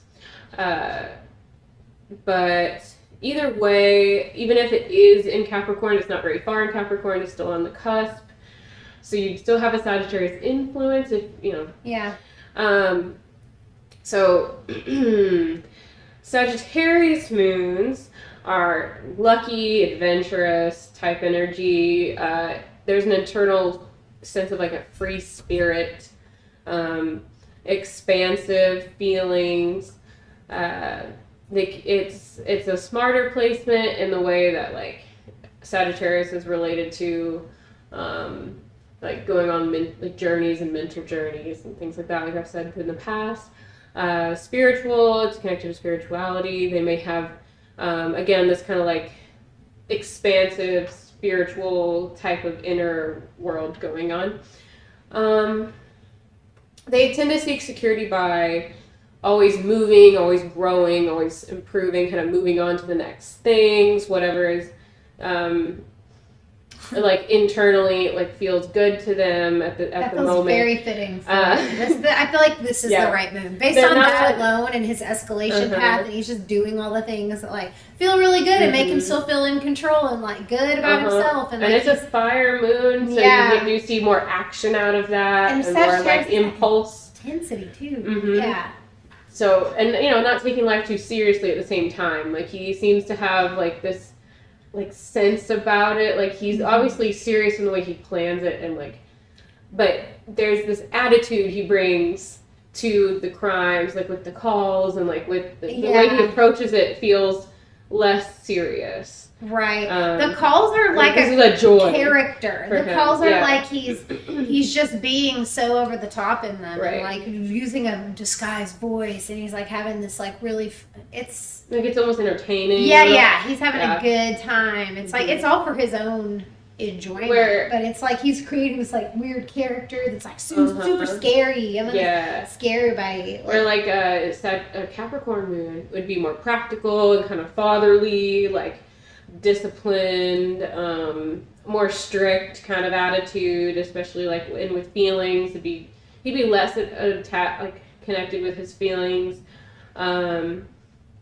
more like looking for big structures to find inner security, like to feel safe. He would probably want to like build a corporate empire or like work somewhere that had like a big structure, or like find some way in the world to feel like he had maybe like climbing a mountain, finding a big goal to achieve, which this is in a way a big goal because of the number of people. Right. But I'm not sure if it feels more like he went on this kind of adventure and like would shift as he went on, like this journey of horrible crimes, rather than I had a set goal and I achieved this goal, and you know. And I also feel like another thing that like argues in that, like maybe not a cat moon, is it's not like he joined these police forces to rise the entire ranks and become the chief police. He didn't have that ambition to climb the ranks. He was just like,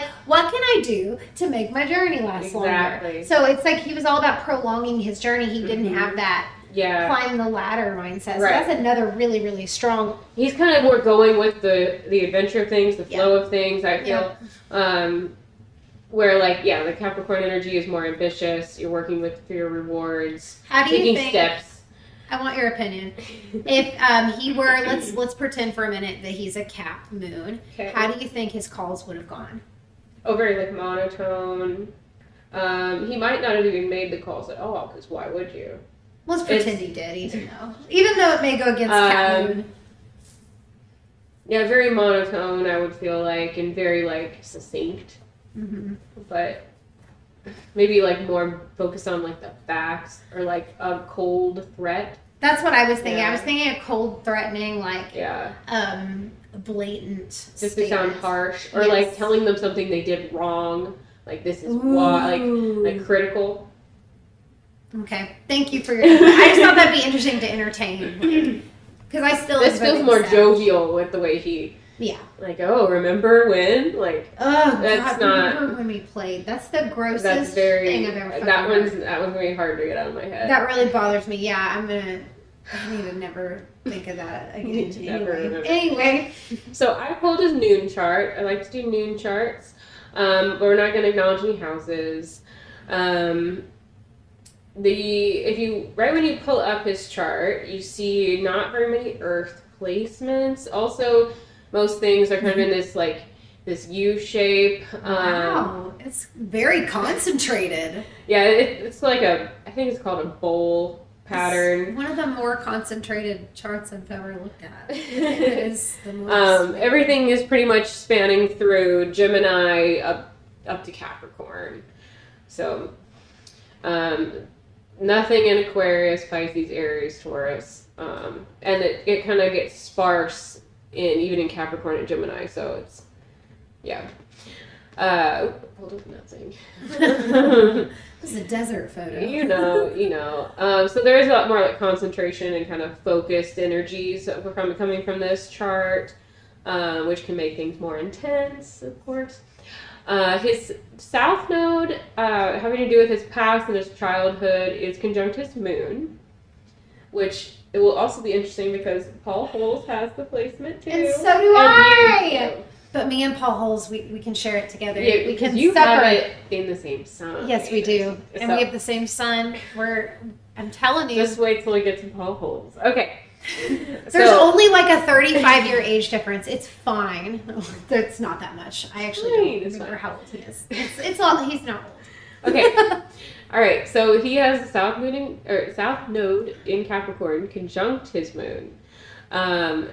So the Capricorn South Node is at 0 degrees, 38 seconds. Just barely into Capricorn. And we see this a lot with that harsh childhood coming through, that like being comfortable with being calculated and goal oriented, kind of like having a stricter background, harsh discipline really with the way he was raised, cold, rather than like the opposite, which would be that like caring, nurturing of Cancer. And then so that does put his North Node in Cancer, where as he moves in throughout his life, he's looking for more of like a family nurturing energy, like more heart space focused, where he can like kind of start to feel his feelings rather than have to like put them off for his own safety and security. Also leaning into more and more privacy. So he seems like he was probably, he kind of had to be a little bit private with the crimes he's committing. But he, it seemed like overall, like without all of the case stuff, like there wouldn't be much information out there about him. Like even his wife couldn't find much. Right. There was even a time period where he had no job record. Mm-hmm. And then he did end up becoming this like family man. Like his family was just so shocked because he was not the person that they knew. Mm-hmm. They knew him as this like loving father and grandfather. They didn't know him ever to be violent or aggressive or anything. So that's really I think it makes a lot of sense. see, I'm going to talk about his Chiron for a second. He has Chiron conjunct Jupiter, conjunct Juno in Libra. So, with it being in Libra, we see, this is, again, before I get into it, Chiron is about your traumas, especially they kind of come through earlier in your life. It's nothing of your own fault. It's just something that usually comes up and makes you feel like devastatingly insecure, or like caused you a lot of pain. Something really feel like is holding you back in life. And then over time, people will process it and find ways to overcome it, and then help other people with similar types of trauma. Okay. So in Libra, you get a lot of these feelings like you're not liked enough, you're not attractive enough, you're struggling in relationships with like one-on-one partnerships with other people, unfairness, injustices. You can have health issues with like the lower abdomen, kidney area. Interesting. Some fluids in the body are also related to Libra, so you can have that kind of thing show up. And I don't have a house, so I can't relate it, can't really see exactly where it's affecting him in his life, but man, having it also conjunct Jupiter would make it really restrictive or really hard on his growth when the trauma's hitting. But like there would be such great potential to heal in a healthy way if that was the way that things played out. Right. So like if he was given, I don't know, if he got to go to therapy really young, maybe, I don't know. Like Jupiter being there is very benefic. And he doesn't have any harsh aspects on Jupiter or Chiron. Like it just bothers me. Like it's almost like a nice Chiron placement. Like obviously he had a lot of issues in the past, but like, right. That's this feels like it's a lot more about like how he looked and like maybe his small thing that he might have had issues with. Like definitely there seems to be this issue with like low self-esteem, and he seemed to take it out on women, like thinking it's your fault that I feel bad about myself. Yeah, it's your fault that I don't feel good enough. It felt like a lot of that, and so he was like, I want to exact my revenge on all of this like rejection. Right. Like I want to live that out where I am powerful, and you know, it's so fascinating.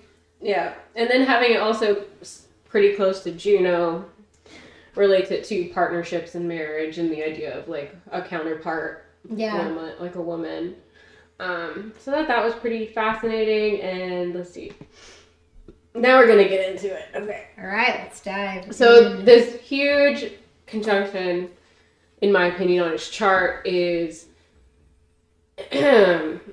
Mars and Saturn retrograde in Cancer.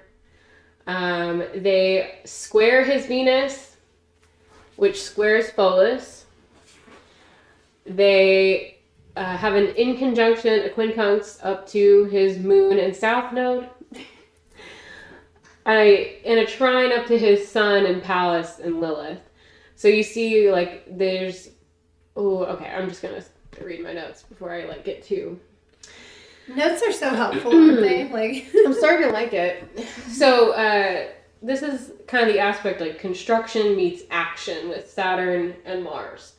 Okay, this is very, like, candidly talked about as, like, the cruelty, evil king, dictator aspect. Very forceful. It's very aggressive. Your obsessions can get strengthened through this, especially with the Scorpio sun and other placements.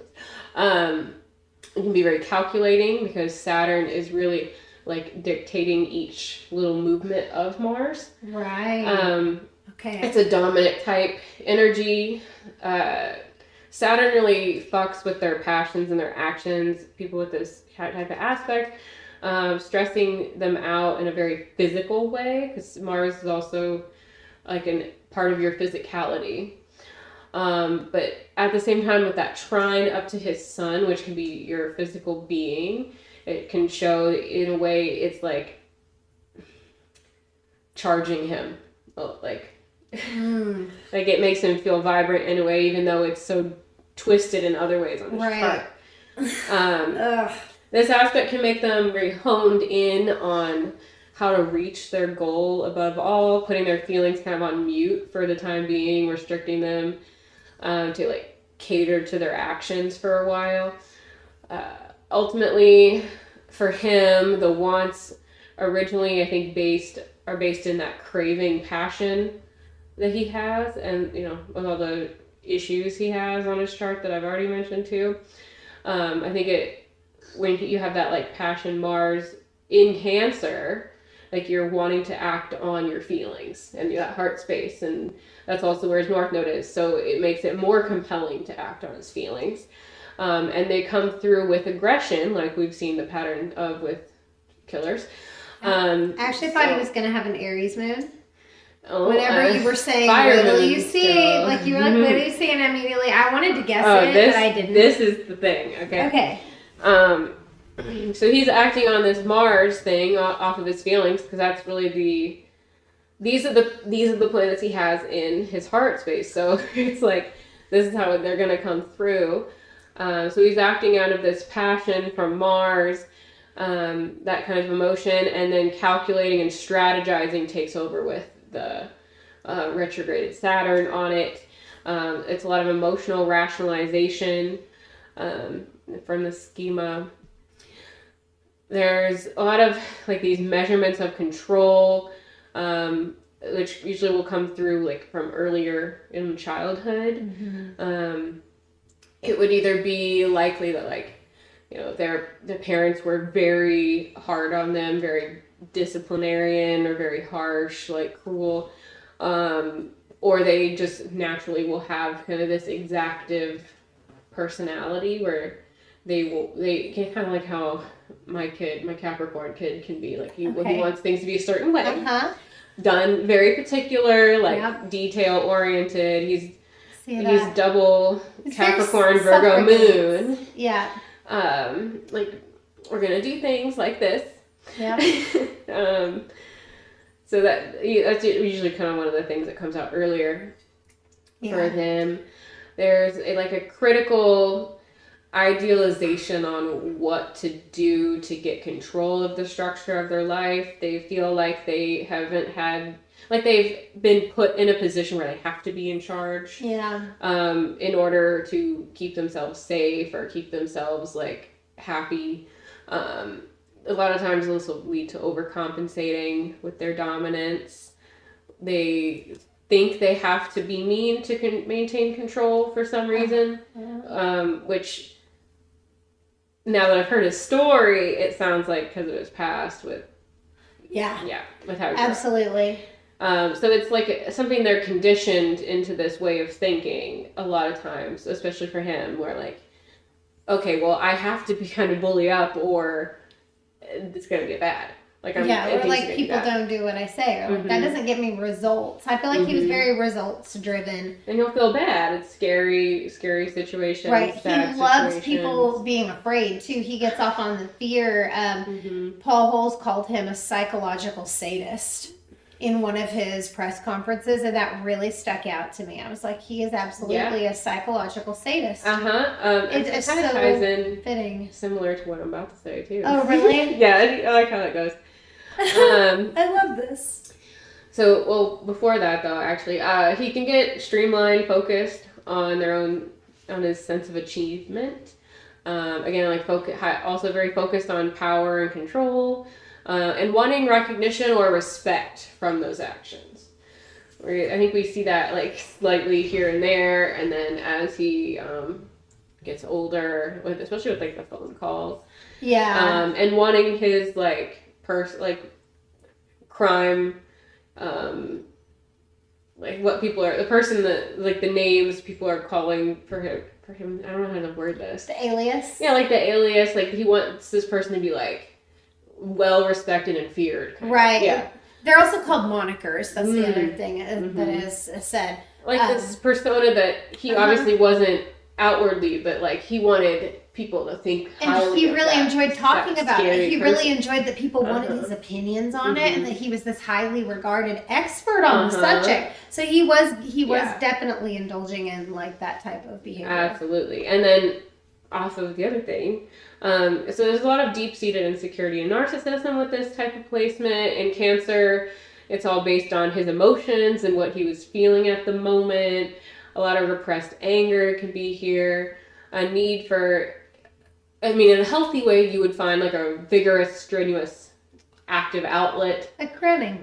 Yeah. Or like something. Like go to CrossFit. Go to CrossFit, that'd be great. Go something do you some can box set goals jumps or and like really take out that fire energy. It can also lead to like sexual want for control, very dominant, kind of maybe BDSM or hardcore stuff. And then of course the R word. I guess we've already said rape, but that can kind of... It doesn't fall into BDSM as consensual. Oh, I'm not saying they're the same. I'm saying... Oh, no, I was going... Not. Yeah. I totally know. I was really saying it for the audience. Okay, I totally know you're not. I was trying to separate them as successive, like, different things. Yes. I just felt the need to elaborate. Not because I felt like you were implying that whatsoever, because we would never. We do not sexually shame on this podcast. We are advocates for consensual sex. But that was, like, it's just interesting. It can manifest into, like, that need for control in a consensual way and in a non-consensual way sometimes. And we see that with D'Angelo. Is really what I was trying to I like it. steer us I should have just let you talk. No. Yeah. Okay. I talk the most about rape on this podcast. I think it's new for you to actually have to talk about it. I usually don't have to. I don't think you've ever had to even say it on this podcast. That's usually me. So I feel like I'm a little bit just, you're desensitized to it a little bit now. To talking about it, yes. Yes, talking about it. Not in a way that's like unemotional, but I know.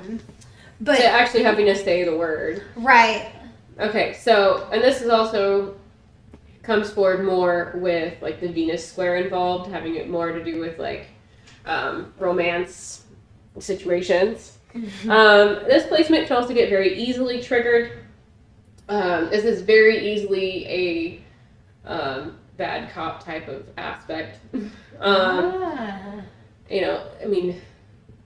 Evil king, dictator, cruelty, forceful, aggressive energy.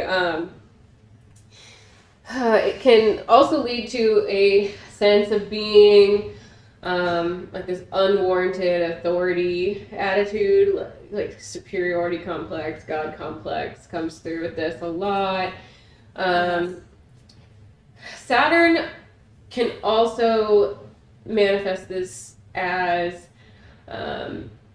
making the person incapable of using their Mars fully, like being able to make physical action.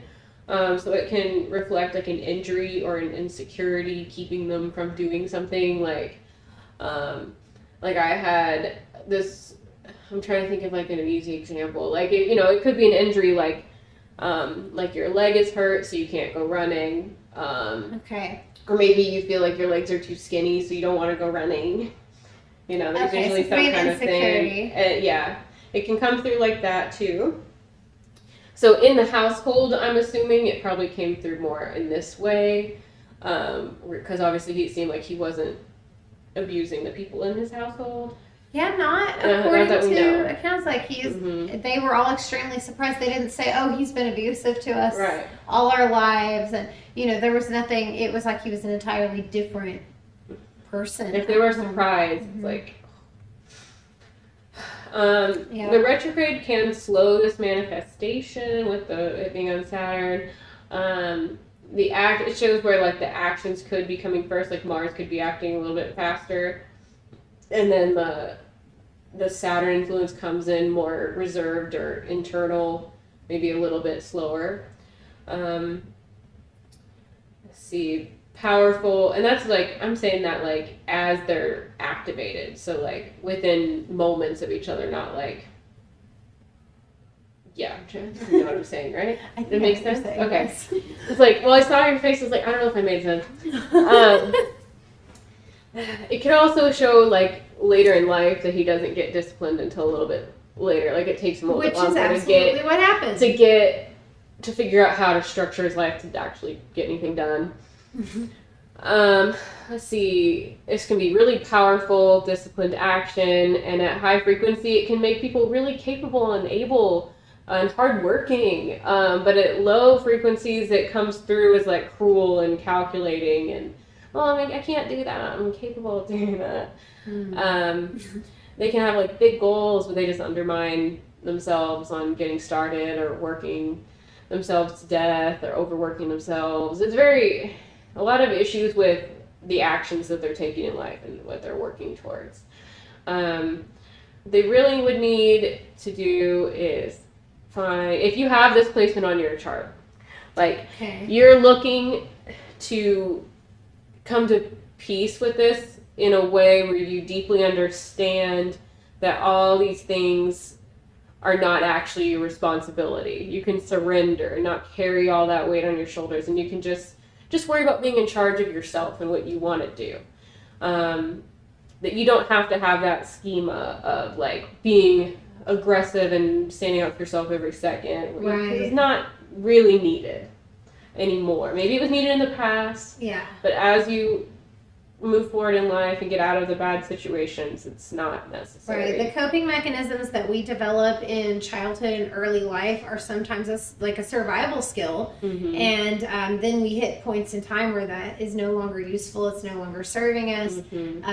So find a different way to use that energy. Yeah. There's always another way you can use the energy on your natal chart. You don't have to try to pretend to be different. You can just find a better way to utilize your energy. A better way to channel it, a healthier outlet for a lot of people. It makes me immediately think of like addiction, and most of the other addicts and recovered alcoholics that I know have gone from like being addicted to alcohol or something like that, and then now they're like addicted to working out or addicted to like, or it's not addicted, but they've transferred that energy into a more positive force versus something that's very destructive. Like having extremes to your personality and knowing where to place it. 'Cause I have an extreme personality. I'm pretty sure I talked about addiction somewhere in here. Oh, nice. Somewhere in here. Yeah, because I don't know, we don't really ever hear if he had like a full-blown addiction, but he does drink beer at the crime scenes. Like if it's in the fridge, he's drinking the beer. But being addicted to committing those crimes. That's very true. Could be like, it could be like sex, the addict, or like that true. power, adrenaline rush dopamine or something. Hit. He's getting a dopamine hit every time. Something like that. Well, that really, addiction is still relevant. You're absolutely right. Just for how much he did it, you know? It was an obsession. Okay, so, and Scorpio, can be obsessive. So his Venus, I want to talk about next, it's in Libra. It has a square to Saturn, a sextile to the Moon, a square to Mars, because, Saturn and Mars are in the same spot, and a conjunction to Jupiter. It's at like a 9-degree one, but it's, conjunction. He has extremely challenging Venus aspects, and his Moon gets support from this like personality traits influence. So kind of like the way that the issues with his Venus are somehow supportive of like helping with his emotions. Does that make sense how I'm phrasing that? Like it really looks like a coping route for him. For him, his emotions to feel better as he acts out these conflicting feelings. Got it. Yeah. That's how he's like self-soothing.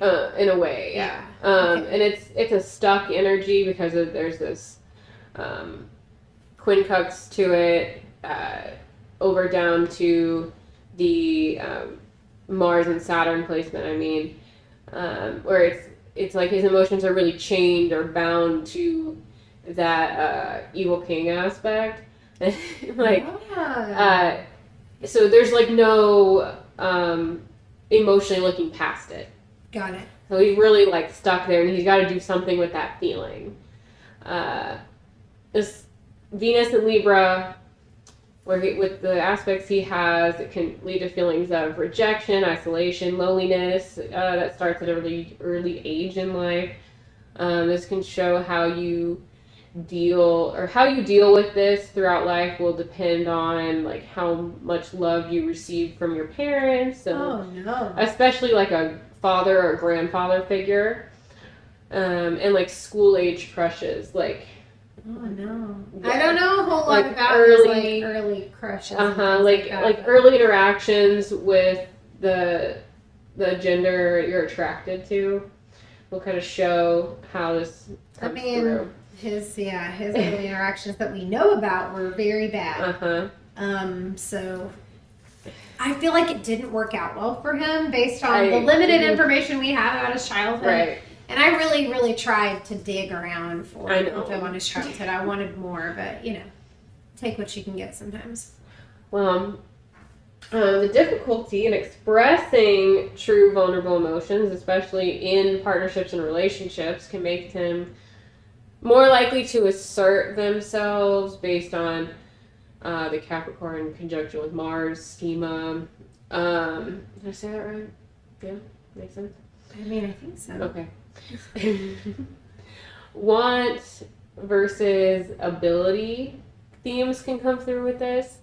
How they're going to approach what they want to get. It can make them kind of like selfish with these squares on Venus. The Mars, this is really to do with like the Mars square Venus. Where you have like the desire and things that you want and need with Venus, ruling Taurus, and things like that. And then your like actions you're going to take to make that happen, to possess it, like the passion you need to go get it. There's a conflict there. These two planets aren't agreeing on how they're going to come together and like make things happen, which is difficult. It also can, and there's tendencies of selfishness with this. Struggle for love can come through with this aspect. Struggle for happiness. We see that very much in his chart, like literally holding a gun to someone's head, saying, "You are going to marry me." Like he does feel like he has to fight for it, like he has to do something, and it's like it's crazy, and it's very reckless, crazy. And it's just like that's his move. Because that's gonna very really dominating. Yeah. They can become controlling partners. Or if Saturn is doing the whole, I can't do it, I can't do things side of the spectrum, that comes through as like a self-conscious, meek partner with these squares. But generally, Venus in Libra is like a pleasant, friendly, caring, approachable, heart space energy. So, if someone was not seeing like the harshness to him yet, like they would kind of come off like nice. Like lighter energy, balancing, more frivolous, creative, charming, sociable, probably aesthetically pleasing kind of energy coming through.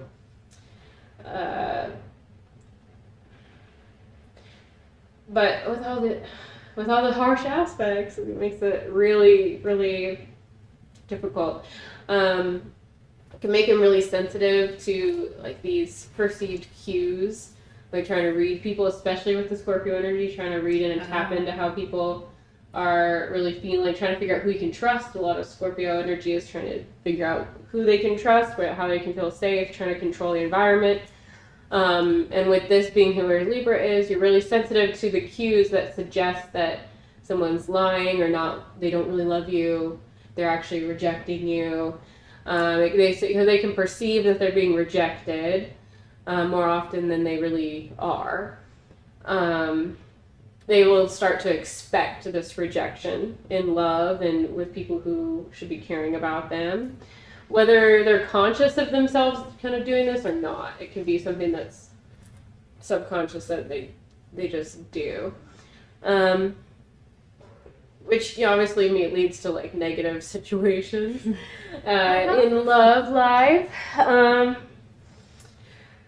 They can think that they had bad luck in relationships. They're like, I've just got bad luck with the ladies. Like it's done.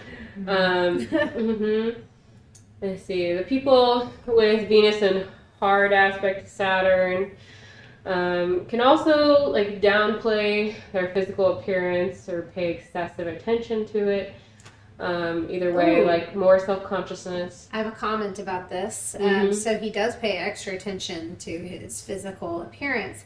And it's mainly because there are so many composite sketches of him as people. Oh, yeah? So he did a lot to change his look, which is another reason why when Paul was going through this case over those 20 years, he did not think it was the same attacker. He did not think the East Area Rapist and the Visalia ransacker were the same person because the composites were so vastly different. So calculating. Because when he was the East Area Rapist, he would actually enter homes nude from the waist down. So they would see that he was thin. Like victims would describe like he was extremely thin. But when he was in a different part of his criminal offending time, so in the Visalia ransacker days, he was much more heavy set. And had a much more like round, plump face, a lot like his arrest pictures. And what he looks like now is what he looked like more in those photos. But he made a significant effort to look different. Wow. So that's really interesting that I forgot to mention that, but when you called I'm it so out, glad you did. Wow. Oh my God. He did pay excessive attention to his physical appearance because he was trying to evade apprehension the entire time. Like that was his entire purpose for even caring, because I don't think he would have given a shit, for any reason except that it could get in the way of him doing what he wants. Somebody could stop him if he didn't change his appearance. Like that was... It was part of the strategy, which makes so much sense. His plan of action. Yes. Mars Saturn. It's very interesting. Wow.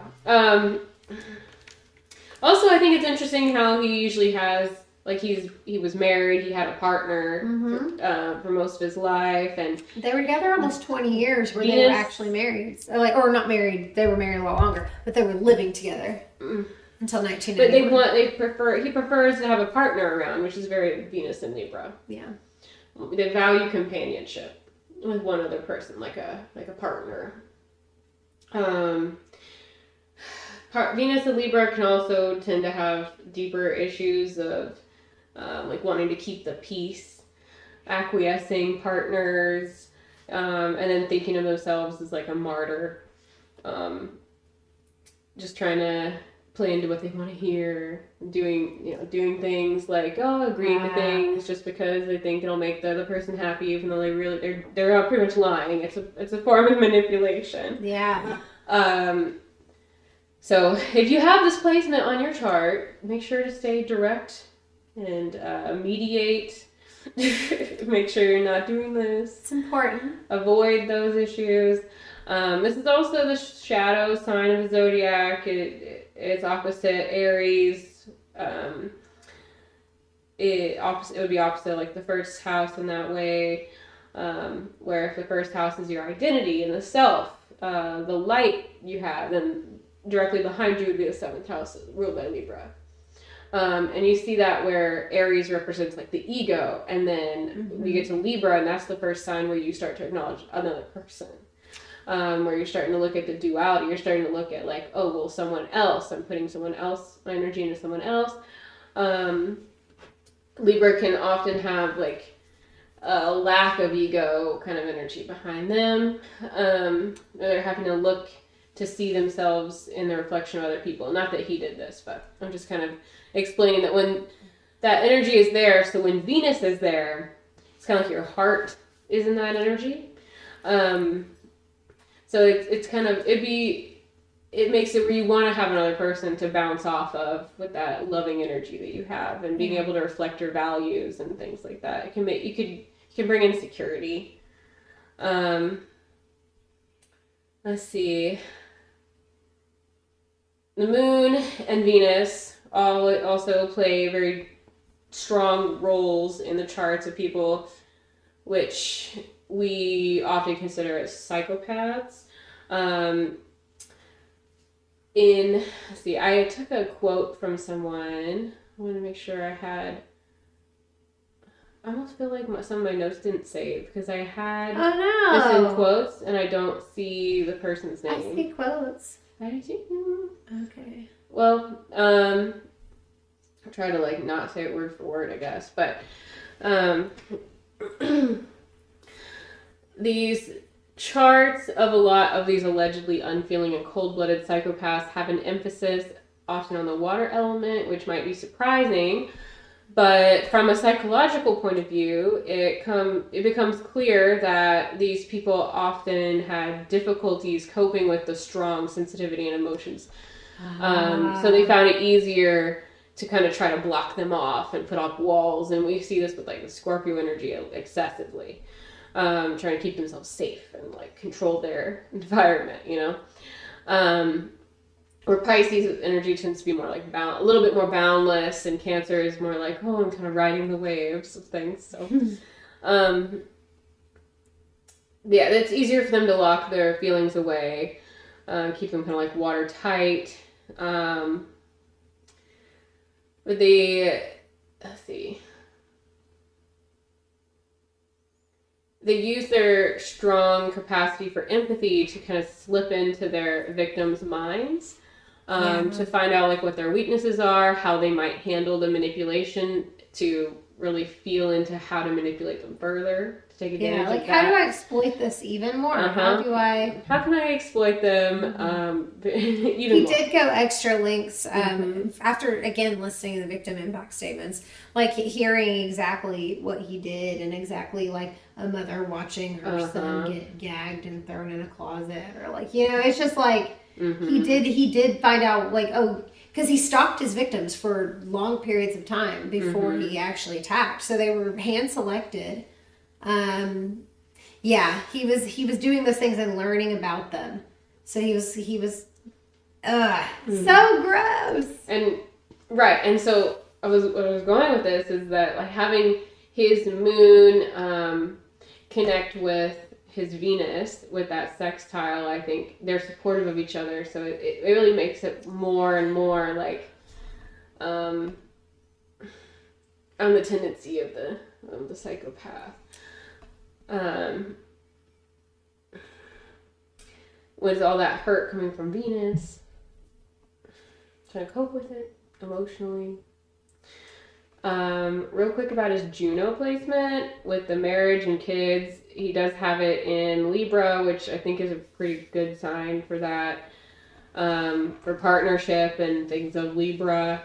And he's right next to Jupiter, which is always a good, well, maybe I shouldn't say always, but it's a good indicator of having kids with this placement, having marriage, maybe having more than one, expansive energy with Jupiter. Good luck energy with Jupiter. Mercury in Sagittarius, where we can see he was pretty optimistic. He had a jovial mindset on the situation, kind of like going with the whatever excited him mindset, but thinking on like a grand horizon at the same time, kind of high-spirited, lively, gregarious, in speech. We also can see he can kind of go the distance mentally to like plan things out, but loose enough where he can change it as needed. Right. So his mind was like ready, willing to go and think like, but you know, usually when you think about something like taking on like, oh, I'm going to break into someone's house and I'm going to do all of these things. Like you really need a mindset that lets you think like, yeah, I can do that, and I can do the next step, and I could do more. I could do even more and more and more. Where if it was like a more restrictive Mercury placement, you might think like less opportunistic about it. Yeah, you might have a closer boundary and be like, okay, well, that's the line, and I can't go further than that. Like, this is my comfort zone. No, his was like more mental restriction than this. He's gonna embark on this whole thing. Like. I'm gonna move and like escalate. Like I'm gonna. And of course, his Mercury's trine his Mars placement, so it's getting support from that dictator-y energy, and like I'm gonna take action in this really calculated way energy. It's also trine Pluto on his chart. He has Pluto in where to go? Help me with my seeing it. Why can't I find it? I'm looking. Oh, here it is in Leo. Like So having it connected to Pluto and expressing that plutonic intense nature, bringing out more Scorpio energy, which Pluto rules. Right. It also shows Mercury in Sagittarius. Sagittarius is also about like mentors. And we see this with his moon too, if it is in Sagittarius. Oh, it's totally there. Where he kind of went to school to learn how to do this. Oh my gosh. Mercury in Sagittarius is very much this energy. Yes. I'm going to go and get whole degrees to help support. Yeah. And certifications and police training and on the special force that specifically is covering this. Like he had the most education in his field of crime than any other killer I can think of. Because even though Ted Bundy was a psychology student and like going to law school, he was looking at more of like, he was looking at a different side of it. He wasn't using that necessarily to commit his crimes. He was using this is the tactical side. Yeah, he was using it a different way. Yeah, like how am I going to tactically go into combat in this field of crime? And with his military training as well. That's actually where he learned to tie knots. Very Mars Saturn. Very Mars Saturn conjunction. That was a skill he learned in the military. Oh my god. I forgot about the military thing. Yeah. It's very... He was in the military. So. And you a lot of times will also see, like if he had maybe more Capricorn placements or something, like that Mars Saturn really wants them to get into a position of power, be the authority. And his dad was like that in the military. He watched his dad climb the ranks and be very successful and like kind of do that. So it's interesting that he did it in his own way. Like his success was getting away with these crimes. So he was climbing his own... sneakier thing. Scorpio wants to, you know... Yeah, climbing his own internal ladder, like doing really gross stuff, and so he was doing it, but in a very introverted Scorpio way, like beneath the surface type of way. And he was still getting this recognition publicly, but he got because he wanted that too. And but nobody knew it was him. So there's also a point, like an argument to be made with Pluto in Leo that someone could become more expressive about death and want to be known for death and things like that. Like more intense energies, like harsh plutonic shit. Okay. Furthermore, we're going to talk about his Neptune conjunct Jupiter, another big thing he's got going. This can bring opportunity and growth through his illusions and through his dreams, his fantasies, and his godlike grandeur attitude, which is also showing up in other areas of his chart. This makes it even stronger for him to find, he's going to just kind of encounter these opportunities to act on things. Again, this is also in Libra, that shadow sign. It can bring insecurity through like delusion. And even if Jupiter gives him a good opportunity for something, you know, he's also got Chiron there. There's trauma and going to be involved. And you can also kind of get like imposter syndrome-y or like insecure still, even when things are kind of given to you and you didn't work for them sometimes. Or Jupiter is like gifts. And Saturn is like, you worked for this, you earned this. So Neptune conjunct Jupiter can make this kind of really wishy-washy feeling about all of these things for him. Also the October tendency. I put a note here. I made notes about that. So if you look at his chart, he's got a lot of things in Libra.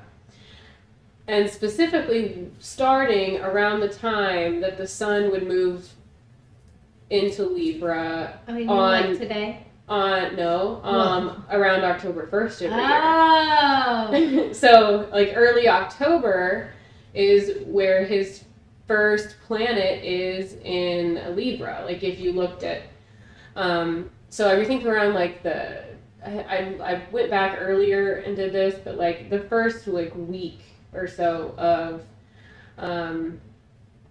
October would be when the sun would move up to his first placement in Libra. And then it successively, without a break, I have actual dates I just want to look at. Will conjunct his Neptune, then it'll hit his sun. The sun will move over his Juno, then the sun will move over his Chiron and Jupiter, and then right at the end it'll move over his Venus. Wow. The first 10 rapes, October 5th, October. That's exactly. October 18th, another one October 18th. 2 in one day, which is crazy. Yeah. So I bet you could kind of pinpoint, like, it's during these major solar conjunctions, and then around when the sun transits things is also when Mercury and Mars and Venus are transgressing through the sign as well. So, anything triggering these could very likely be around October these years. Yeah. Definitely at least the sun. And that's illuminating these things on this chart and really bringing them to light so you can, and making him want to act on them with his being. So I think that it really makes sense with the October tendencies. That's fascinating. Yeah, very fascinating. I just knew that was jumping out to me. I was like, this pattern is really just interesting, and we don't normally cover people with this many offenses of a single type and offending for this long. So it really gave a lot of data to look through and his see Venus that pattern. in Libra, like that's a lot of his hurt there, So there's a lot of really strong placements and trauma and issues in Libra for him. So I think it makes a lot of sense. Yeah. We'll talk about his Uranus for a minute. He has Uranus in Gemini retrograde. It is quincunx in conjunct the Sun and Pallas, opposite Vesta, trine Jupiter and Chiron, and sextile Pluto. So, in Gemini, I really thought this made a lot of sense with his spontaneous, like, shocking, urged random calls he made.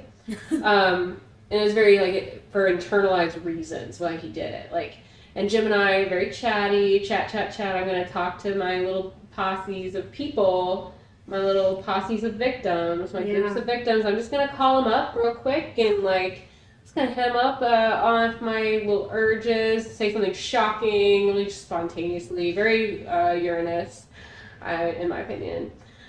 The moon aspect brings these emotional themes of, I want to make sure I did say the moon aspect, didn't I? I don't think I did.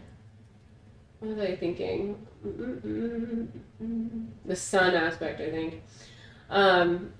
It brings out more of this acting out of chaos, kind of going back and forth on things. The sun, quincunx Uranus, this is a quote. Okay. This is from, I found this written out by Jamie Partridge, and I thought this was just worded really well, so I wanted to just say what they said. Sun, quincunx Uranus, natal creates inner tension, which makes you express yourself in eccentric or original ways. Without change, stimulation, or excitement, your inner tension will rise. You have a tremendous amount of creative energy, but you are not channeling it into work or play. It will build up inside you. This buildup of electric energy, Uranus, is often felt as nervous tension, anxiety, changeability.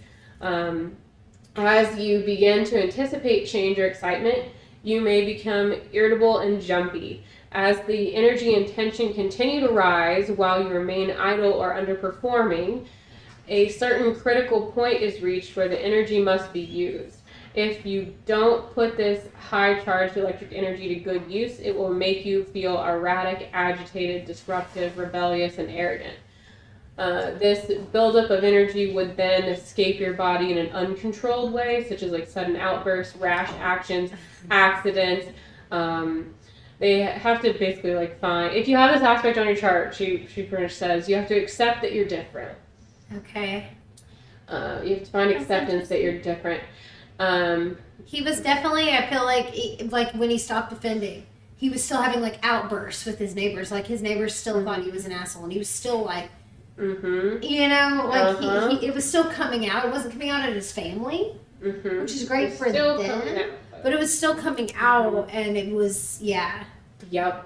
That's interesting. So it's just another like point of contention for him on his chart. Yeah. It makes a lot of sense. And when your sun is in conjunct something, like you're stuck with it. It's something you just have to like come to terms with. It's like, that's who I am. So I don't know if he came to terms with it with all the outbursts and stuff, but it's very true. It's very challenging energy. Maybe later on in life, I don't know. His strong. Let's see. This quote was from Dark Star Astrology that I like. They didn't give an author. I don't think they did. Strong life mission to individuate and help others to do so.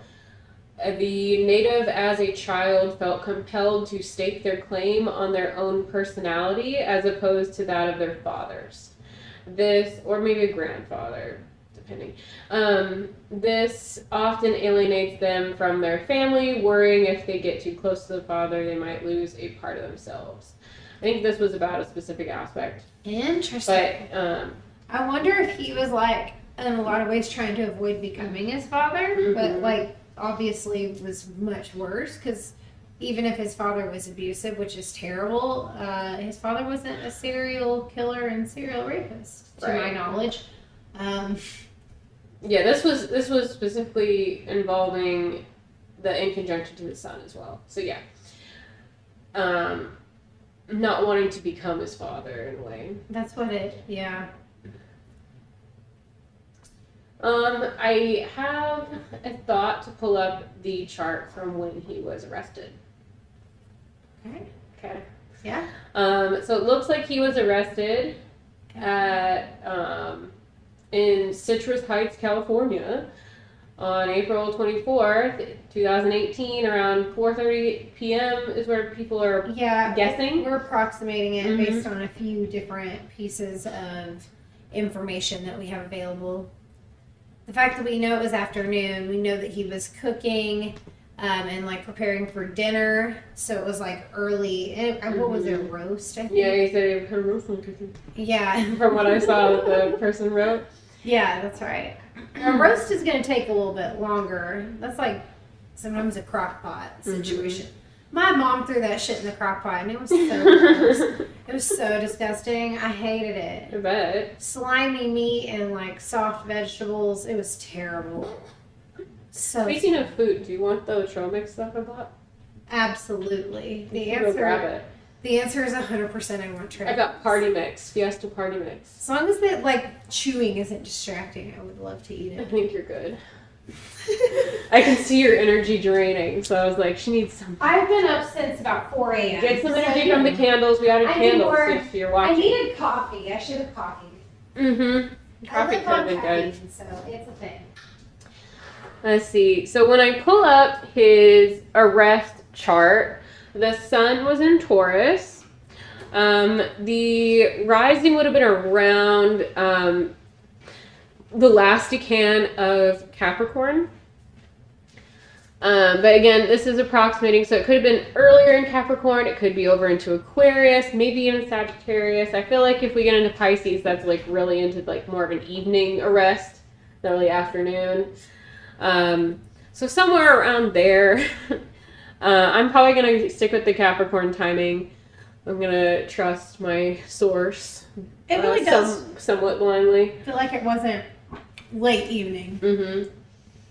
That sweet spot between afternoon and evening. Yeah. I'm like, I don't know what they're judging it off of exactly, but this would put the ascendant right on his Pholus placement, which is where you're being like extra, and we already know he can easily be extra, very triggered very easily.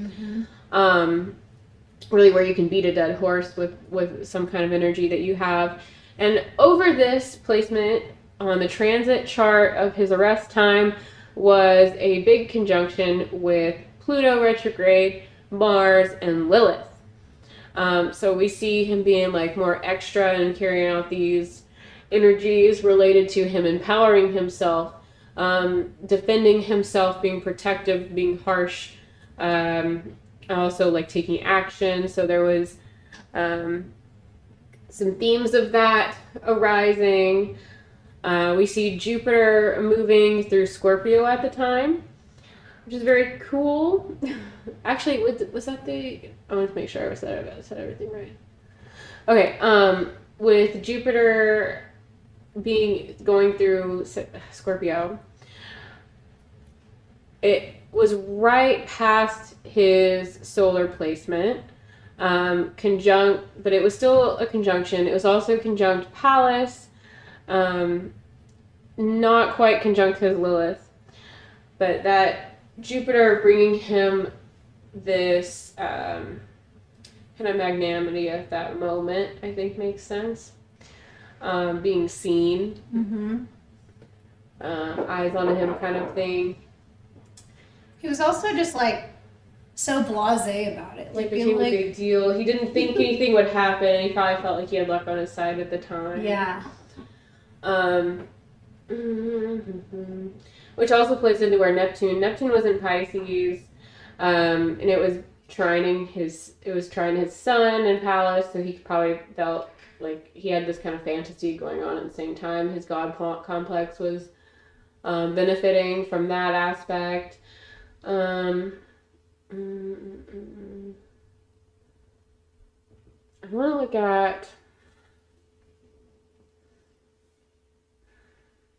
Yeah, what else on his very special arrest day? The North Node, which I feel like I've seen something similar to this before. The North Node was conjunct his Pluto,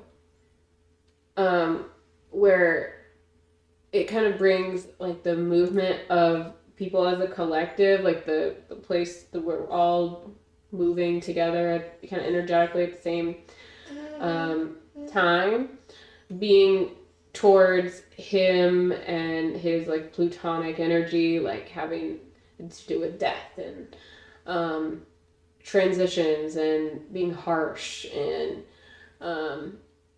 the darker side of things that he was doing. So there is a better potential for him to be recognized for this while the North Node was moving over this in his chart. There was something... Yeah, it's like a confrontation of the intense themes in his life, especially by like people in general.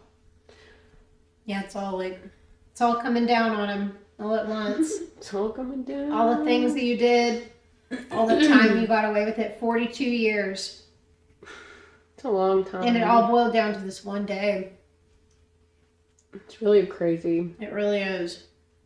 To think about that much time and how many victims passed away without ever knowing.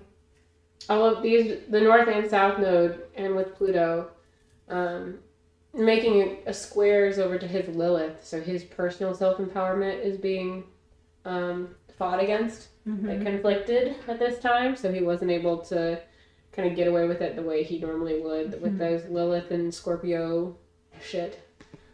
Finally caught. Okay, I think that's where we're gonna conclude the astrology portion. We'll talk about call holes soon.